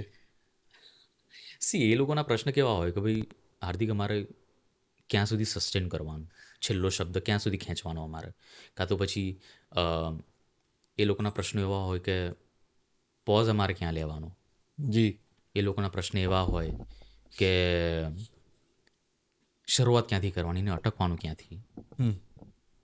વેરી બેઝિક અને જરૂરી પ્રશ્નો, કારણ કે એ લોકોનું જે મ્યુઝિક છે ને બધું એકદમ સ્ટ્રક્ચર્ડ મ્યુઝિક છે, કે ત્યાં નોટેશન્સમાં બધું એ લોકોને લખેલું છે. કંઈથી તમે ગાઓ છો, અહીંયા પતે છે, અહીંયા તમારો શ્વાસ લેવાનો છે, અહીંયા પૂર્ણવિરામ છે, અહીંયા અલ્પવિરામ છે, અહીંયા તમારે ગાવાનું છે, અહીંયા તમારે ઊભા રહી જવાનું છે, તમારે બીજાની રાહ જોવાની છે, બીજાના રેફરન્સની રાહ જોવાની છે. એ બધું જ પેપર ઉપર લખેલું છે. અને આપણું મ્યુઝિક તો એવું છે જ નહીં બકા. એટલે હું પ્રેક્ટિસ કરતાં કરતાં અમુક ક્વેશ્ચન એવા આવે કે પછી મારે વિચારવું પડે કે આનો મારે શું જવાબ આપવો, અને પછી અમુક વખત એમ કહું કે આનો જવાબ હું નેક્સ્ટ સેશનમાં આપીશ, મારે વિચારવું પડશે. એ હોમવર્ક કરીને પછી આપવાનું. હા, કારણ કે અમુક ક્વેશ્ચન એવા હોય કે યાર મને બી ખબર ના હોય કે એનો લાઈક આવા ક્વેશ્ચન આવશે મારી સામે.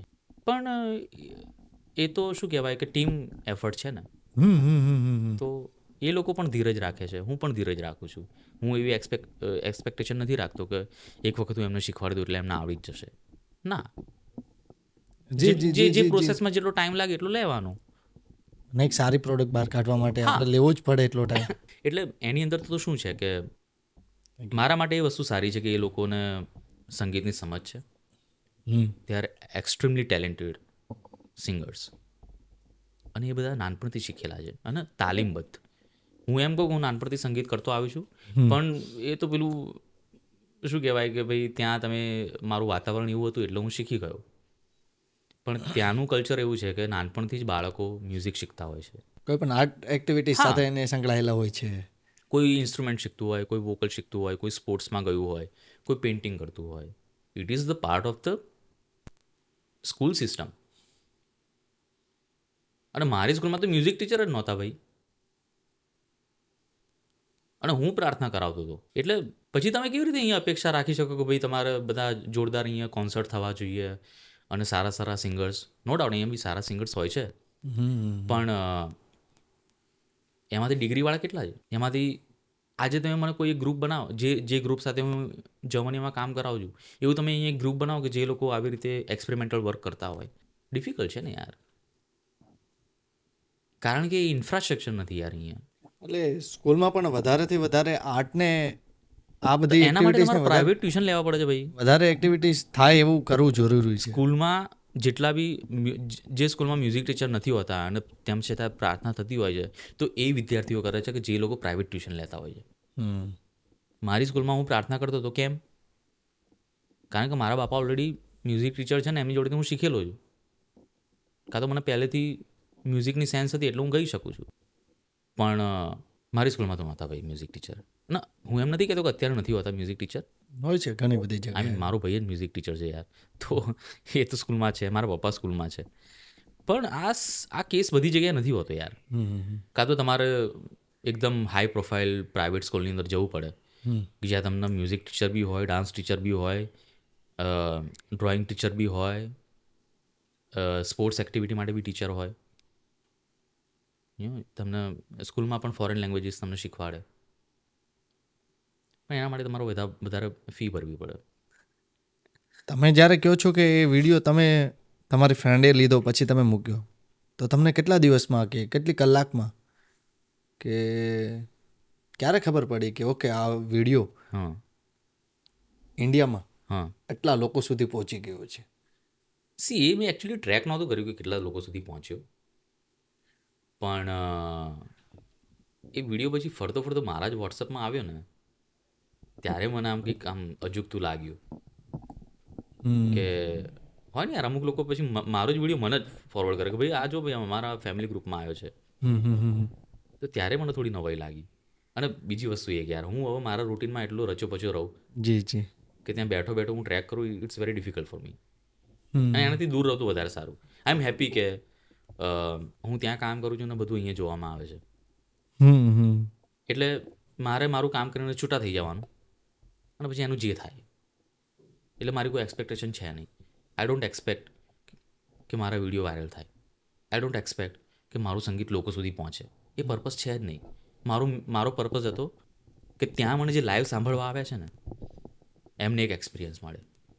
મારી સાથે જે બાળકો ગાય છે એમને એક અલગ એક્સપિરિયન્સ મળે, મને કંઈક અલગ એક્સપિરિયન્સ મળે. મારો પર્પઝ ખાલી એટલો જ છે. મારો પર્પઝ એવો છે જ નહીં કે અહીંયા ગુજરાતમાં બેઠી બેઠી જનતા એને સાંભળે અને લોકો એને વાયરલ કરી નાખે. કારણ કે એ પર્પઝ હોય તો પછી somehow it is not the right way to do music. થઈ જાય એ વસ્તુ અલગ છે, પણ તમે એના માટે જ કંઈક ક્રિએટ કરો, ધેટ્સ ધ રોંગ થિંગ. હું એમ ના કહી શકું કે ભાઈ મારું મ્યુઝિક વાયરલ થયું તે મને નથી ગમ્યું છે. મને એના લીધે જે એપ્રિશિએશન મળે, કાં તો પછી લોકો સુધી લોકોને ખબર પડે કે આવું કંઈક કામ થઈ રહ્યું છે, ગમે યાર. વખાણ તો કોણે ના ગમે. એટલે એની ઇફેક્ટ કેટલા લોકો હશે? ફર્સ્ટ ટાઈમ મેં પરફોર્મ કર્યું એની અંદર લગભગ 70-80 જણા હતા. ઓહો. અને જગ્યા પણ બહુ મસ્ત થોડી મને ભાઈ એ તો ભાઈ યાર ત્યાં અમે we don't use sound system, we don't use any amplification. જેટલા બી વિડીયોઝ તમે જુઓ છો એ રેકોર્ડ થયેલા છે અને એની અંદર માઇકના યુઝ કર્યા છે જસ્ટ ખાલી રેકોર્ડિંગ માટે, એમ્પ્લિફિકેશન માટે યુઝ નથી કર્યા. એટલે જગ્યા જે ટાઈપની છે આખી. સપોઝ કે અત્યારે આપણે પોડકાસ્ટ માટે જે માઇકનો યુઝ કરીએ જી છીએ જી. એનાથી માત્ર રેકોર્ડ થાય છે, હમ.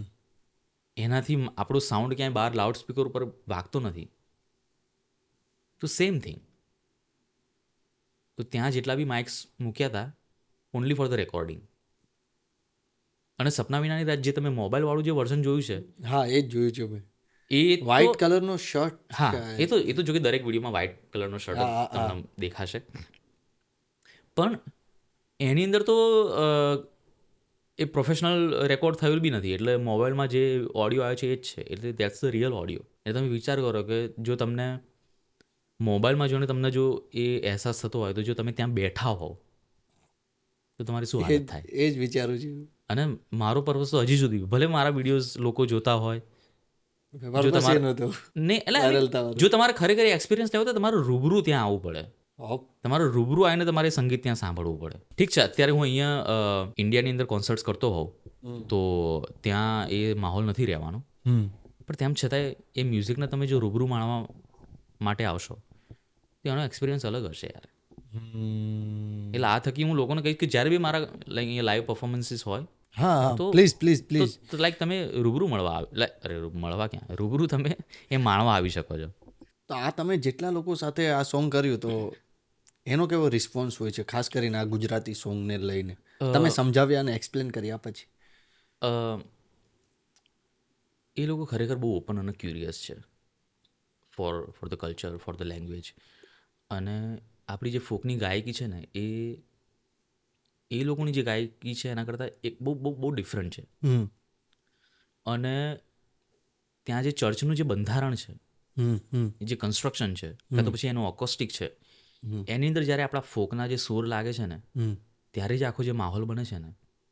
કારણ કે આપણે ઘણા બધા કમ્પોઝિશન એવા છે કે જેની અંદર તમારે હાઈ પિચની અંદર તમારે હાઈ સ્કેલ ગાવાનું હોય, અને જો એની અંદર તમે ધ્યાનમાં રાખીને એને પ્રોપર ઓર્ગેનાઇઝ વેની અંદર જો તમે પરફોર્મ કરો ને તો ઘણું બધું એક્સપ્લોર કરી શકો છો. I am talking only about the sound.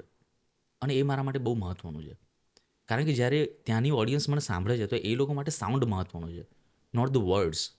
કારણ કે શબ્દો તેમને ખબર નથી પડવાની ભાઈ, they don't know the language.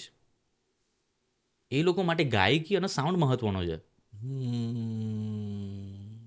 અને એ વસ્તુ છે ને હું હજી સુધી પણ એક્સપ્લોર કરી રહ્યો છું. બીજી વસ્તુ એ કે અમે સાઉન્ડ સિસ્ટમ યુઝ નથી કરતા. દેટ મીન્સ કે દરેક ચર્ચમાં સપોઝ કે અમે અમારા સિટીના ચર્ચમાં નહીં, એનો કોઈ બીજી જગ્યાએ પરફોર્મ કરાવવા ગયા હોય, જેમ કે લાસ્ટ ટાઈમ અમે પ્રાગ ગયા હતા, તો that was the one of the biggest church I have ever visited for the concert. તો એનું એકોસ્ટિક અલગ હોય, આપણા જે રૂમમાં બેઠા છે એનો એકોસ્ટિક અલગ હોય, અને બાજુનો જે રૂમ છે એનો એકોસ્ટિક અલગ હોય. તો એ એકોસ્ટિકની તમને સૂઝ હોવી જોઈએ ને યાર. અને that is very basic thing યાર. અને દેટ ઇઝ બિયોન્ડ સૂર એન્ડ તાલ. તમે ક્યારે બી કોન્સર્ટ હોય તો તમે સાઉન્ડ ચેક કરો છો ને, that is my sound check. અને મારો સાઉન્ડ ચેક ગાતા ગાતા થતો હોય છે. એટલે અને એ બહુ બ્યુટિફુલ વસ્તુ છે યાર મારા માટે યાર. એ ઓન ધ સ્પોટ લાઈક એ મને ફીલ થતું હોય કે ભાઈ અહીંયા હું આ રીતે ગઈશ તો વધારે સારી રીતે સાઉન્ડ કરશે. પ્રોજેક્શન છે તમારું, કાં તો પછી ડિરેક્શન તમે કેવી રીતે આપો છો. If you are N actor તો તમને ખબર છે કે પ્રોજેક્શનનું કેટલું મહત્વ હોય છે થિયેટરની અંદર. 100%. બરાબર ને? તો એ જ પ્રોજેક્શનનું મહત્વ જ્યારે હું ત્યાં વિધાઉટ માઇક પરફોર્મ કરતો હોઉં છું ત્યાં પણ એનું એટલું જ મહત્વ છે. મારો સાઉન્ડ ખાલી અહીંયા સુધી પહોંચાડવો છે કે મારો સાઉન્ડ ઓડિયન્સમાં જે છેલ્લી વ્યક્તિ બેઠી છે ત્યાં સુધી પહોંચાડવો છે. યસ, કે ભાઈ મારો સાઉન્ડ મારે હોરિઝોન્ટલી પહોંચાડવો છે કે મારો સાઉન્ડ મારે વર્ટિકલી પહોંચાડવો છે. આ બધું મેટર કરે છે. અને આ વસ્તુ તમને ક્યાંય શીખવા નથી મળતી. એ તમારે એક્સપ્લોર કરવી પડે જાતે. અને આ બાબત એઝ એન ઓડિયન્સ જ્યારે તમે આ વસ્તુ સાંભળતા હોય ત્યારે તમને એ બધી વસ્તુની ખબર જ નથી પડતી. આ તો ભાઈ સુન કે અચ્છા લગા યાર, એવી જ ફિલિંગ આવે તમને, ભાઈ મજા પડી ગઈ. પણ એની પાછળની જે થોટ પ્રોસેસ હોય છે એ આખી અલગ છે યાર. અને એટલું ડિટેલિંગમાં અહીંયા કામ નથી થતું મ્યુઝિકમાં. થવું જોઈએ. અને હું આ બધું ડિટેલિંગમાં કામ ત્યાં જઈને શીખ્યો છું કે તમે સાઉન્ડમાં કેવી રીતે તમે ખાલી હું તમને એક્ઝામ્પલ આપું, તમે તમારું મોઢું કેટલું ખુલ્લું છે એનો પણ સાઉન્ડની ઉપર એની ઇફેક્ટ આવતી હોય છે. ઈ બંને ઈ જ છે, ઈ પણ એનું આખા કમ્પોઝિશન ઉપર એની ઇફેક્ટ આવતી હોય છે. એટલે આ બધું ડિટેલિંગમાં જ્યાં સુધી તમે કામ નહીં કરો, અને ઘણી બધી વસ્તુ એવી હોય છે કે તમને સાંભળીને ખાસ પછી જોઈને તમને એમ થાય કે યાર આ કેટલું સિમ્પલ વસ્તુ છે. અને ઓવરઓલ જેટલા બી કમ્પોઝિશન્સ છે, અરેન્જમેન્ટ છે, બહુ સિમ્પલ છે. એમાં કોઈ રોકેટ સાયન્સ નથી, એની અંદર કોઈ એવું આમ કોમ્પ્લેક્સ અરેન્જમેન્ટ નથી. પણ એ જે બારીકાઈની જે વસ્તુઓ જે છે ને એની અંદર અમે કામ કર્યું છે ને એટલા માટે ઓવરઓલ આખું જે આઉટપુટ હોય ને એ તમને સારું લાગે. ત્યાં પછી તમને એમ ખૂબ મજા પડી ગઈ. કેમ મજા પડી ગઈ તો તમે બી આનો જવાબ નહીં આપી શકો. એટલે તમે આ ક્રિએટિવ ફ્રીડમની વાત કરો છો, તો ક્રિએટિવ ફ્રીડમ એ શું સામેવાળા લોકોનો આપણા ઉપર મુકાતો વિશ્વાસ છે? નોટ ઓનલી, કારણ કે ક્રિએટિવ ફ્રીડમ સાથે તમારી રિસ્પોન્સિબિલિટી પણ હોય. ફ્રીડમનો તમારે મિસયુઝ ના કરવો જોઈએ. અને એ બાબતે છે ને હું બહુ જ કોન્શિયસ છું કે જો મને ગાવા માટે ઓપોર્ચ્યુનિટી મળતી હોય તો મારે કંઈ પણ ના ગઈ લેવું જોઈએ યાર.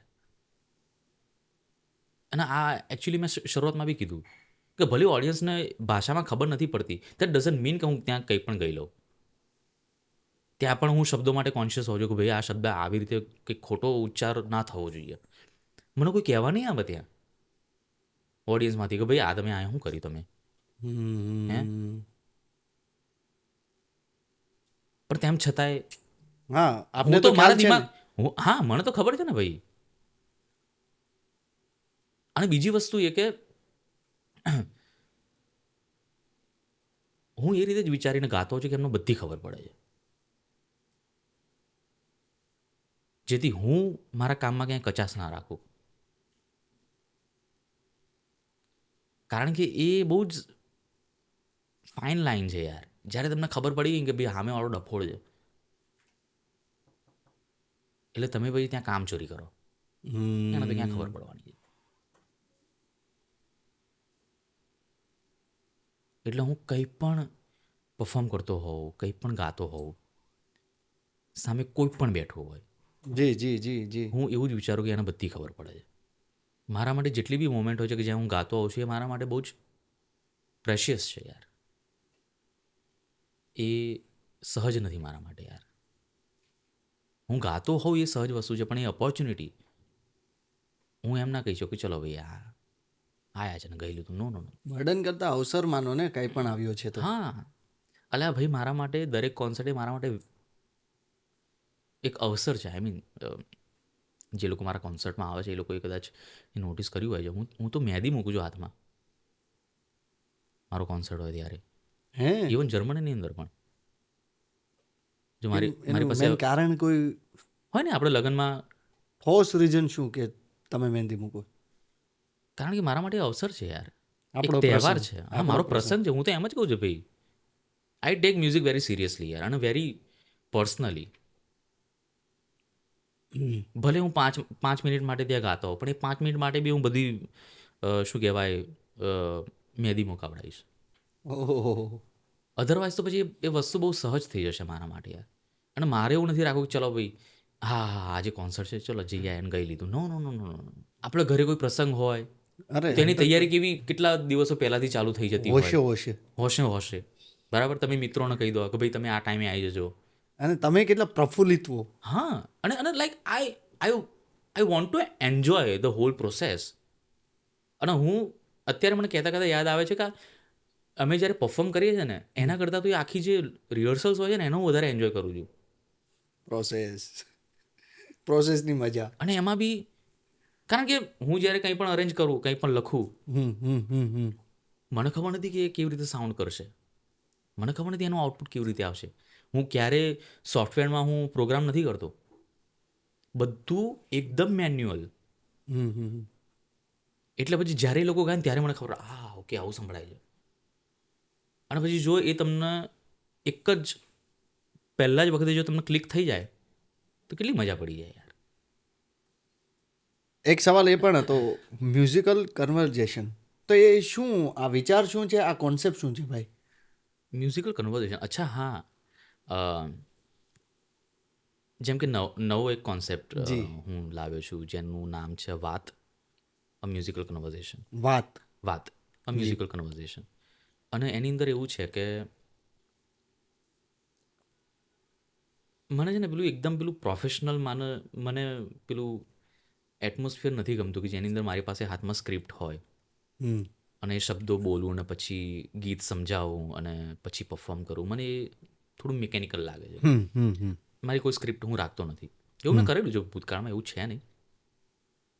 પણ મારે છે ને બહુ જ આમ કેઝ્યુઅલ અને આમ લાઈક એકદમ ઇઝી ગોઈંગ રાખવું છે મારે. બહુ આમ ભારે નથી રાખવું આખો માહોલ. એટલે પછી એની અંદર એક મારો ઓડિયન્સ સાથેનો એક સંવાદ. હમ હમ હમ એટલે હું એમની સાથે વાત કરું છું, વાત કરતાં કરતાં ગાઉં પણ છું. અને આવી વસ્તુ છે. એટલે કોઈ પણ એની અંદર જેટલા બી સોંગ હું પરફોર્મ કરતો હતો એની બેકગ્રાઉન્ડ સ્ટોરી હોય, કાં તો પછી મારા પર્સપેક્ટિવ શું છે આ ગીત પ્રત્યેના, અને એ એકદમ એક સંવાદ.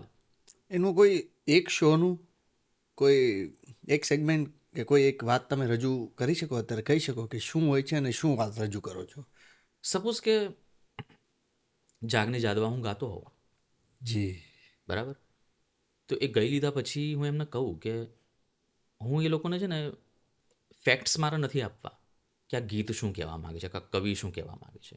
તો એ લોકોને હું એમ કહું છું કે આ ગીત સાથેના મારા શું સ્મરણો છે.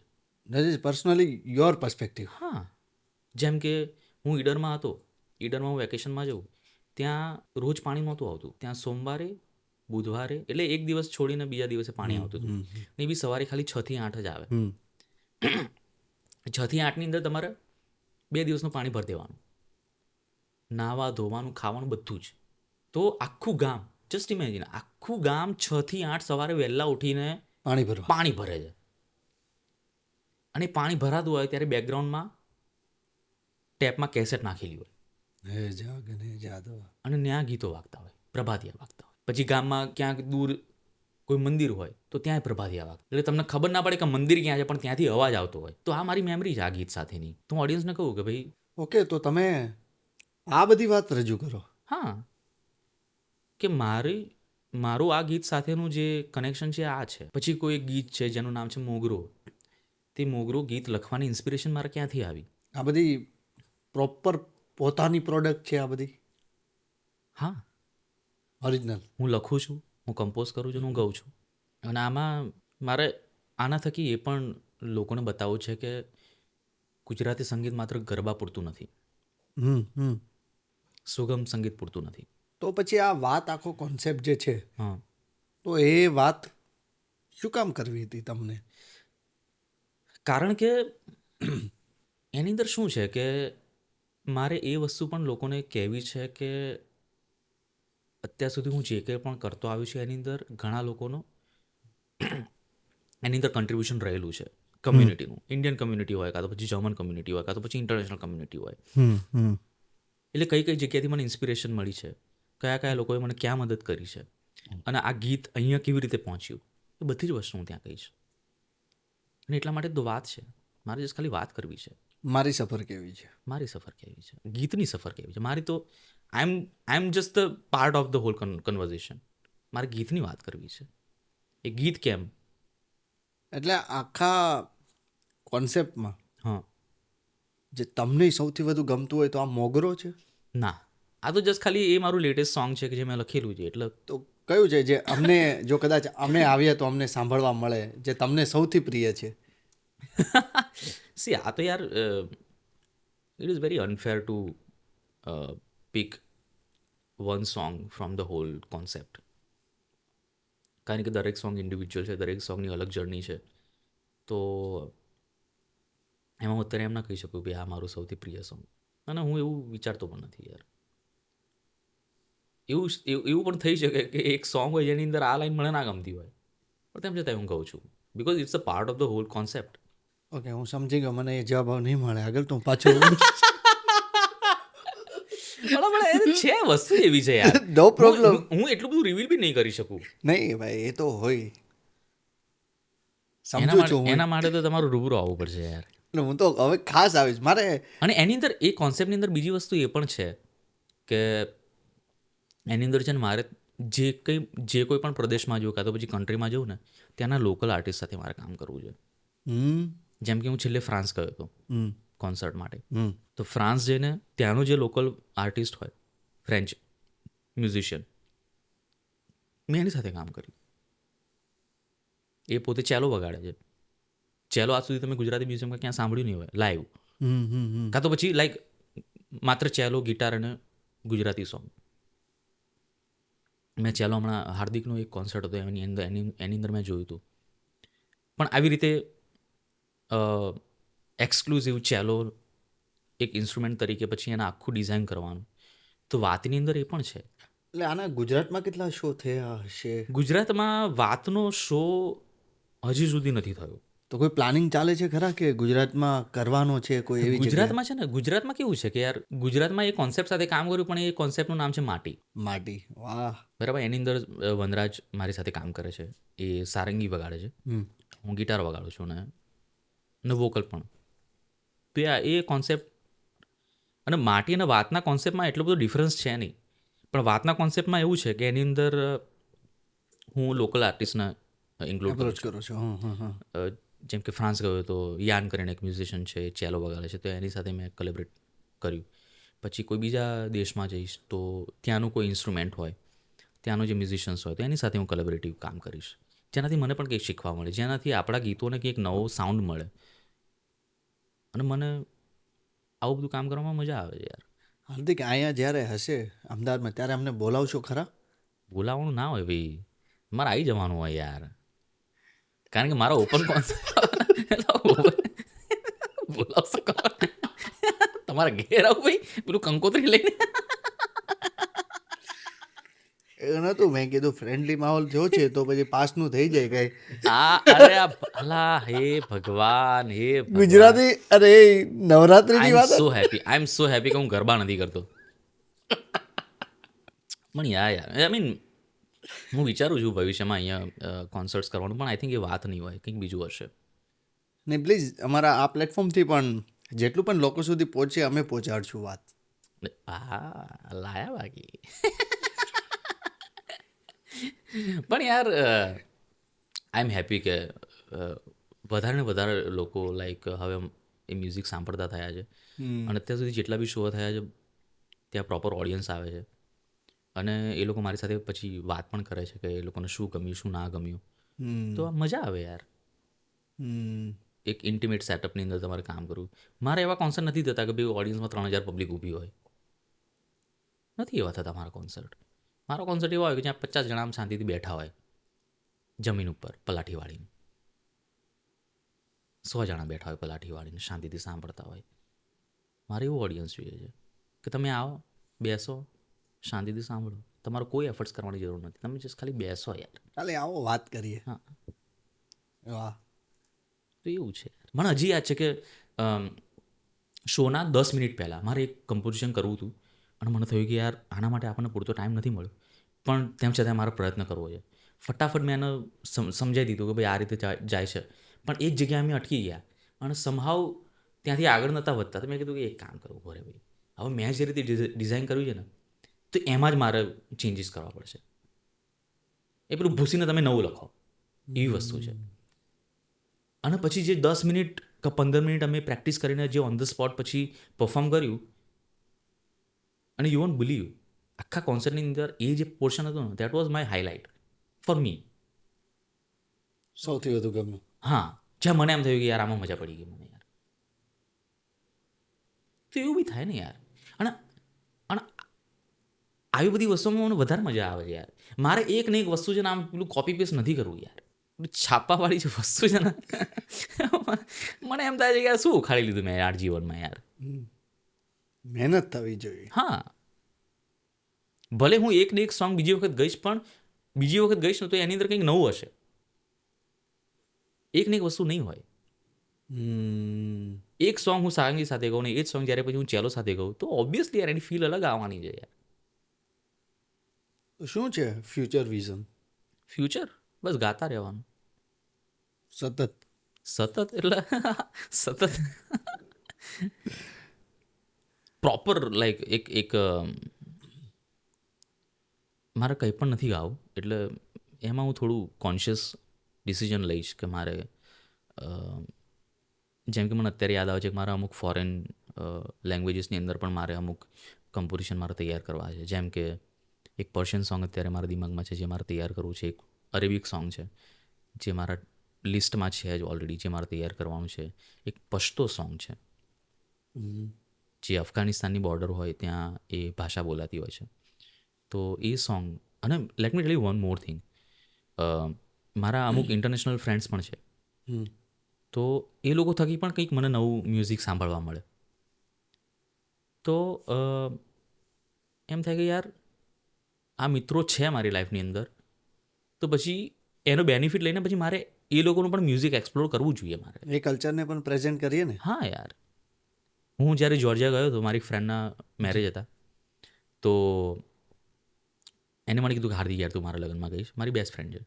આ પેલી કેક દેવા આવતી. હા એ ભાઈ ભાઈ ભાઈ અરે તો મને કહે કે હાર્દિક યાર તું મારા લગ્નમાં ગઈશ. મેં કીધું હા ચલો આપણે ગઈશ. તો એને લગભગ 4 વર્ષ પહેલાં મને કોઈ એક સોંગ મને જસ્ટ ખાલી રેન્ડમ મોકલી, મને કે હાર્દિક આપણા ક્યારેક જોડે તૈયાર કરીશું. એ પોતે પણ સારો પિયાનો વગાડે છે અને ગાય પણ છે. તો મેં કીધું ઓકે. અને પછી સમહાવ હવામાં જતું રહ્યું બધું. અને પછી એના મેરેજ આવ્યા ને ત્યારે પછી મેં થયું કે યાર હું જો જોર્જિયા જતો તો મારે ત્યાં જઈને એમની ભાષામાં ગાવું છે.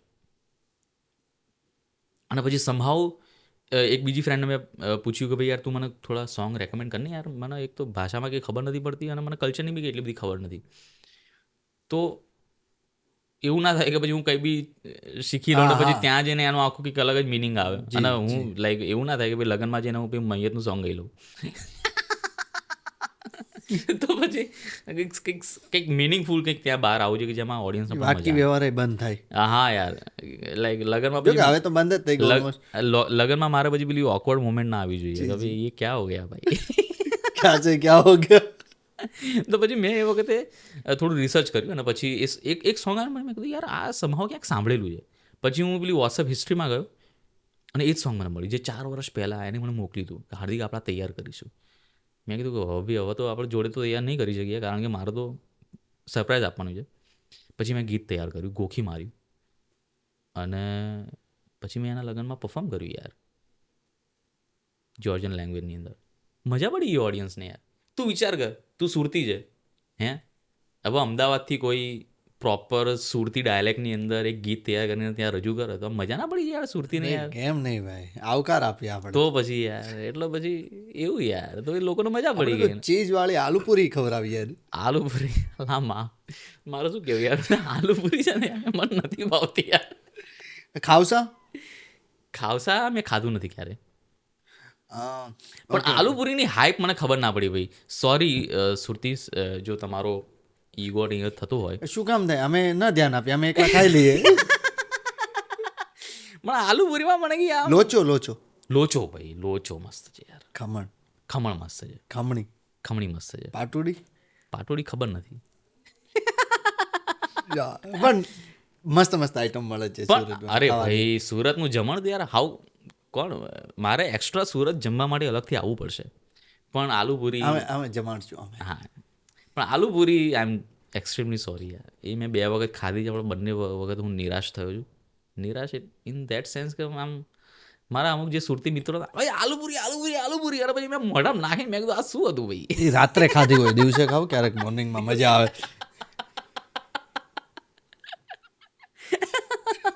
પણ મજા આવે ચીઝ વાળી ભાઈ. અલા પણ એ લોકોએ તો ભાઈ જે ફટાફટ ખતમ કરી નાખ્યું.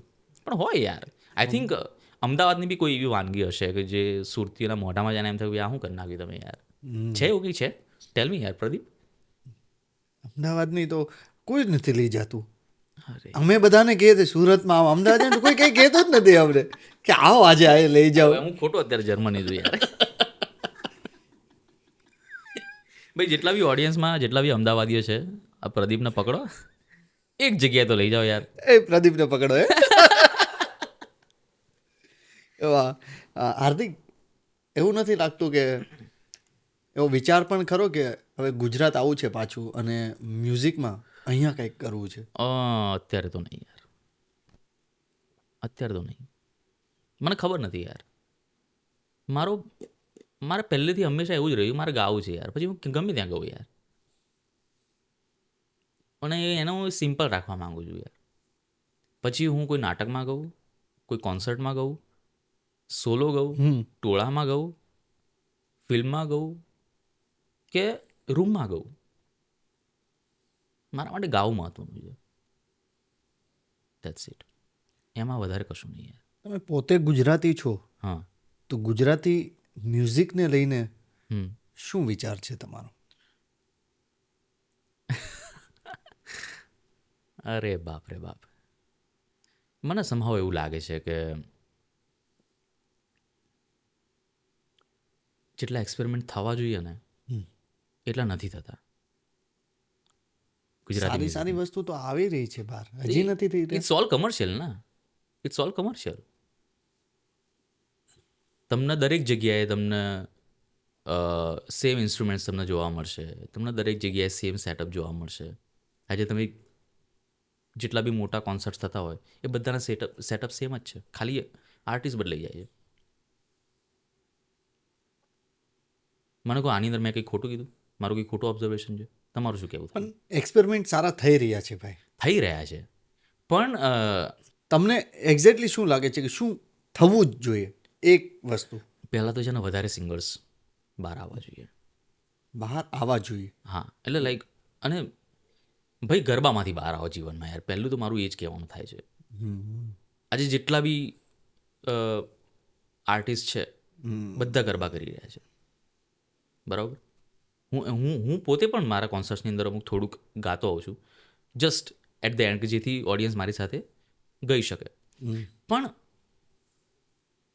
હું જેટલું બહાર એક્સપેરિમેન્ટલ મ્યુઝિક જોઈ રહ્યો છું ને એટલું અહીંયા નથી થતું યાર. પ્રોપર મેં એવા કોન્સર્ટ જોયેલા છે કે જ્યાં સ્ટેજ ઉપર 500 જણા છે. સ્ટેજ ઉપર 500 જણા છે અને 500 સિંગર્સ છે. ઓર્કેસ્ટ્રા તમે બાજુમાં મૂકી દો, ઓર્કેસ્ટ્રામાંથી બીજા 100 જણા લઈ લો, 500 થી 600 જણા ઓડિયન્સ સ્ટેજ ઉપર છે, 3000 પબ્લિક બેઠી છે હોલની અંદર. કોન્સર્ટ શરૂ થાય છે વિધાઉટ એની અનાઉન્સમેન્ટ. એવું બી નહીં કે અમને ગમ્યું તમે આયા, પ્લીઝ તમારો મોબાઈલ સાયલન્ટ કરી દો. નથિંગ. ટાઈમ થયો, બધાએ જગ્યા લઈ લીધી, મ્યુઝિકથી કોન્સર્ટની શરૂઆત થાય છે અને મ્યુઝિકથી જ કોન્સર્ટ એન્ડ થાય છે. વચ્ચે ક્યાંય કોઈ અનાઉન્સમેન્ટ નહીં, કશું જ નહીં. આવું અહીંયા ક્યાંય જોવા મળે છે? ચાલુ ગરબામાં તમારે 5 વખત તો તમારે અનાઉન્સમેન્ટ કરવાના હોય છે, ભાઈ આ છોકરી ખોઈ ગઈ છે તો પેલા ગાડી નથી મળતી. That's the reality. કદાચ એવું થતું બી હશે, ઇટ્સ વેરી પીટી થિંગ. પણ યસ. તમને ગમતા ગુજરાતી સિંગરોની વાત કરવામાં આવે તો કોણ કોણ? ગુજરાતી સિંગર્સમાં હાર્દિકનું સોંગ ક્યાં યાર, એનું મ્યુઝિક મને ગમે છે, એના એક્સપેરિમેન્ટ્સ. હાર્દિક દવે. હા, હાર્દિક દવે. બીજો કોણ હાર્દિક છે ભાઈ? હશે જ ને, સિંગિંગમાં ઘણા. મને નથી ખબર, તમે અત્યારે મને પ્રશ્ન પૂછો છો. ના, પણ હાર્દિક દવે હાર્દિક દવેનું કામ મને ગમે છે. એને એકતારા સાથે એક્સપેરિમેન્ટ કર્યા છે.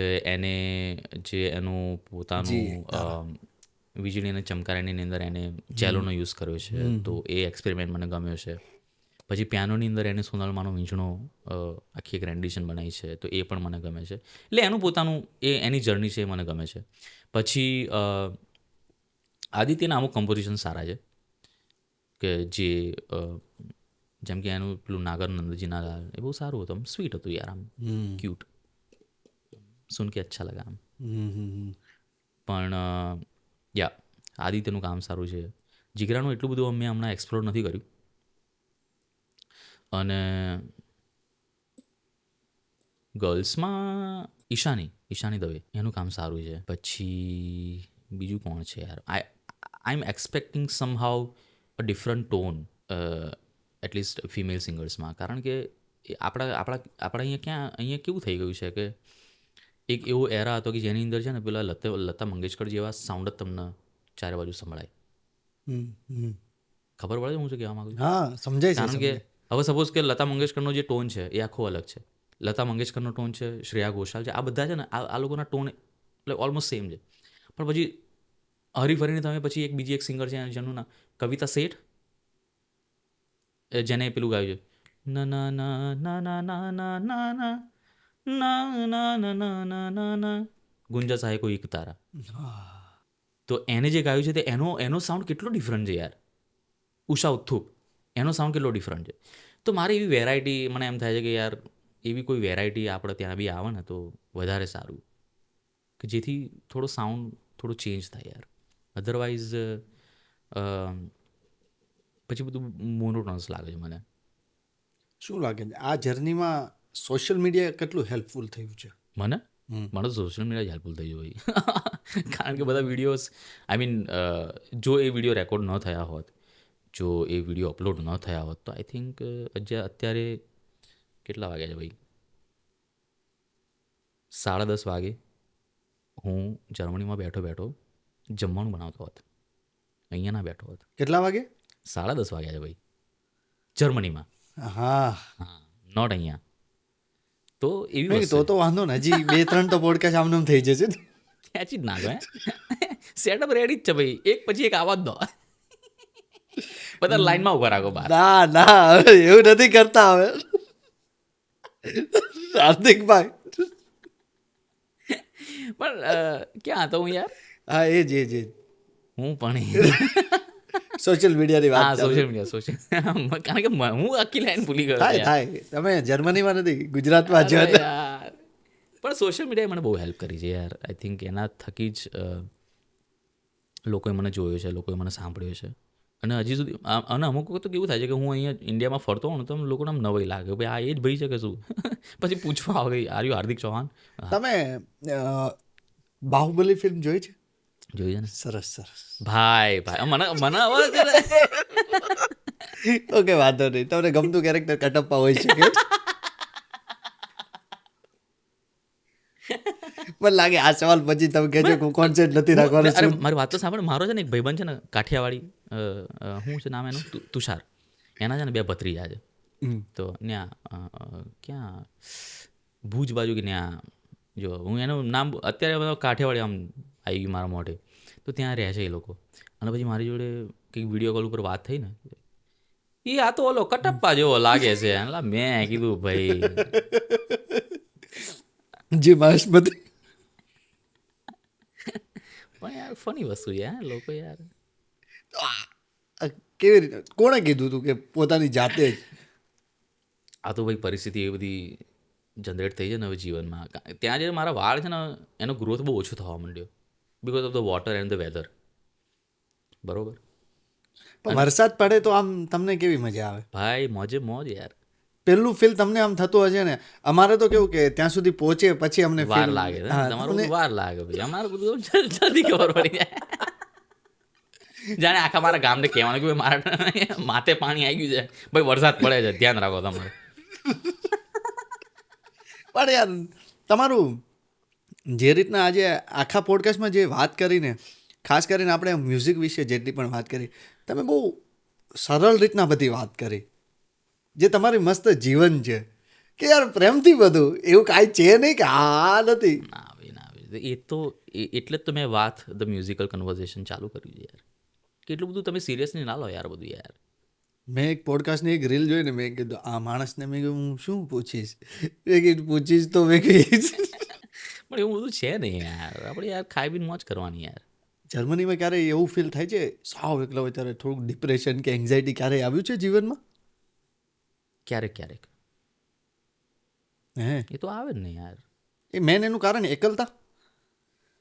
હા, એકલતા પણ હોઈ શકે, કાં તો પછી અમુક વખત તહેવાર પણ હોઈ શકે કે અહીંયા ફેસ્ટિવલ ચાલતો હોય અને પછી ત્યાં તમારું આખું કંઈક રૂટીન અલગ જ હોય, તો ત્યાં પછી તમને એમ થાય કે યાર આઈ એમ મિસિંગ સમથિંગ. નવરાત્રિમાં ખાસ કરીને નવરાત્રિમાં તો હા, નવરાત્રિમાં બી થાય યાર, પણ હવે આઈ થિંક સમય જતાં છે ને એ બધી વસ્તુથી હું દૂર થઈ ગયો યાર. કારણ કે એનો કોઈ મતલબ નથી યાર. કારણ કે હું ત્યાં અહીંયા રહેતો નથી, તો પછી એનું મારે વિચારવાની શું જરૂર છે યાર. અને હવે તો એવું થઈ ગયું છે કે સવારે ખબર પડે છે કે ભાઈ આજે આ તહેવાર છે, કોઈ સ્ટેટસ મૂક્યું હોય કે એવું કંઈક હોય ને તો ખબર પડે ઓકે આજે હોળી છે, કારણ કે હેપી હોલી આવી છે ભાઈ, ઓ બાપરે બાપ આજે હોલી છે, એવું થયેલું છે મારી સાથે. દિવાળીના 2 દિવસ પહેલાં ખબર પડે કે પરમ દિવસ દિવાળી છે. હા, પણ એટલીસ્ટ 2 વર્ષથી મેં એવું રૂટીન બનાવ્યું છે કે હું દિવાળીએ મારા મિત્રોને ઘરે બોલાવું, જમવાનું બનાવું. પોતાના હાથે જ બનાવીને ખવડાવી દેવાનું. એ જ હોય ને ભાઈ, અત્યારે હું જાતે જ બનાવું છું ને ખવડાવું છે.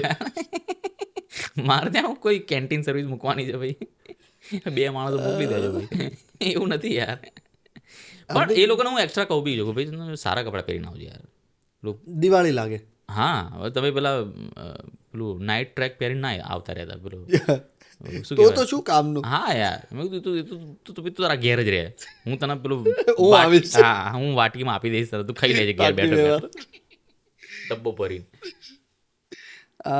હાર્દિક, જેટલા પણ અત્યારે લોકો સાંભળી રહ્યા છે એમાંથી ખાસ કરીને મ્યુઝિક ફિલ્ડમાં આવવાવાળા પણ ઘણા લોકો છે જે આ પોડકાસ્ટ સાંભળે છે, તો શું કહેવું છે અંતમાં? બસ તમારે જે કરવું છે એ કરતા રહો, કારણ કે કન્સિસ્ટન્સીને હું વધારે પ્રાયોરિટી આપું છું કમ્પેર ટુ હાર્ડવર્ક. હાર્ડવર્ક છે ને હવે ચવાઈ ગયું છે ભાઈ, મહેનત કરો મહેનત કરો મહેનત કરો, એટલે પણ કેટલી અને કેવી રીતે? કન્સિસ્ટન્સી એવી વસ્તુ છે ને કે જે પેલું ટીપે ટીપે સરોવર ભરાય ને એવી વસ્તુ છે, એ લાંબા સમયે તમને એના ફળ મળે. એટલે જો તમને એમ થતું હોય કે ભાઈ હું છેલ્લા 5 વર્ષથી કામ કરું છું, કાં તો પછી 3 વર્ષથી કામ કરું છું ને હજી સુધી મને જેવું જોઈએ છે એવું નથી મળ્યું, તો એ હજી અંત નથી આવ્યો. તમારા મરવાના છેલ્લા શ્વાસ પહેલાં તમને એમ થાય કે ભાઈ આ મારું કામ પત્યું છે, ઇનફ છે, બીજું કાંઈ જ નથી હોતું. હા, એટલે એમાં તો તમારું જે કરવાનું છે ને ત્યાં તમે ચોંટી રહો યાર, કહેવાનો મતલબ એ છે. એમાં પછી ક્યાંક ક્યાંક એવું બી થાય કે યાર એમ આઈ ઓન ધ રાઇટ પાથ, હું જે કરી રહ્યો છું વ્યવસ્થિત કરી રહ્યો છું કે નહીં. પણ એની અંદર તમે કોન્સ્ટન્ટ તમારું ફીડબેક હોવું જોઈએ, થોડા ટાઈમે તમારે રિફ્લેક્ટ કરવાનું કે હું યોગ્ય સમયે છું, યોગ્ય જગ્યાએ છું, હું જે કરી રહ્યો છું એ સાચું કરી રહ્યો છું કે નહીં. અને આઈ થિંક આ philosophy not only for the musicians, as a human being તમે ભટકી શકો છો ખરી, પણ એનો અહેસાસ થવો જરૂરી છે.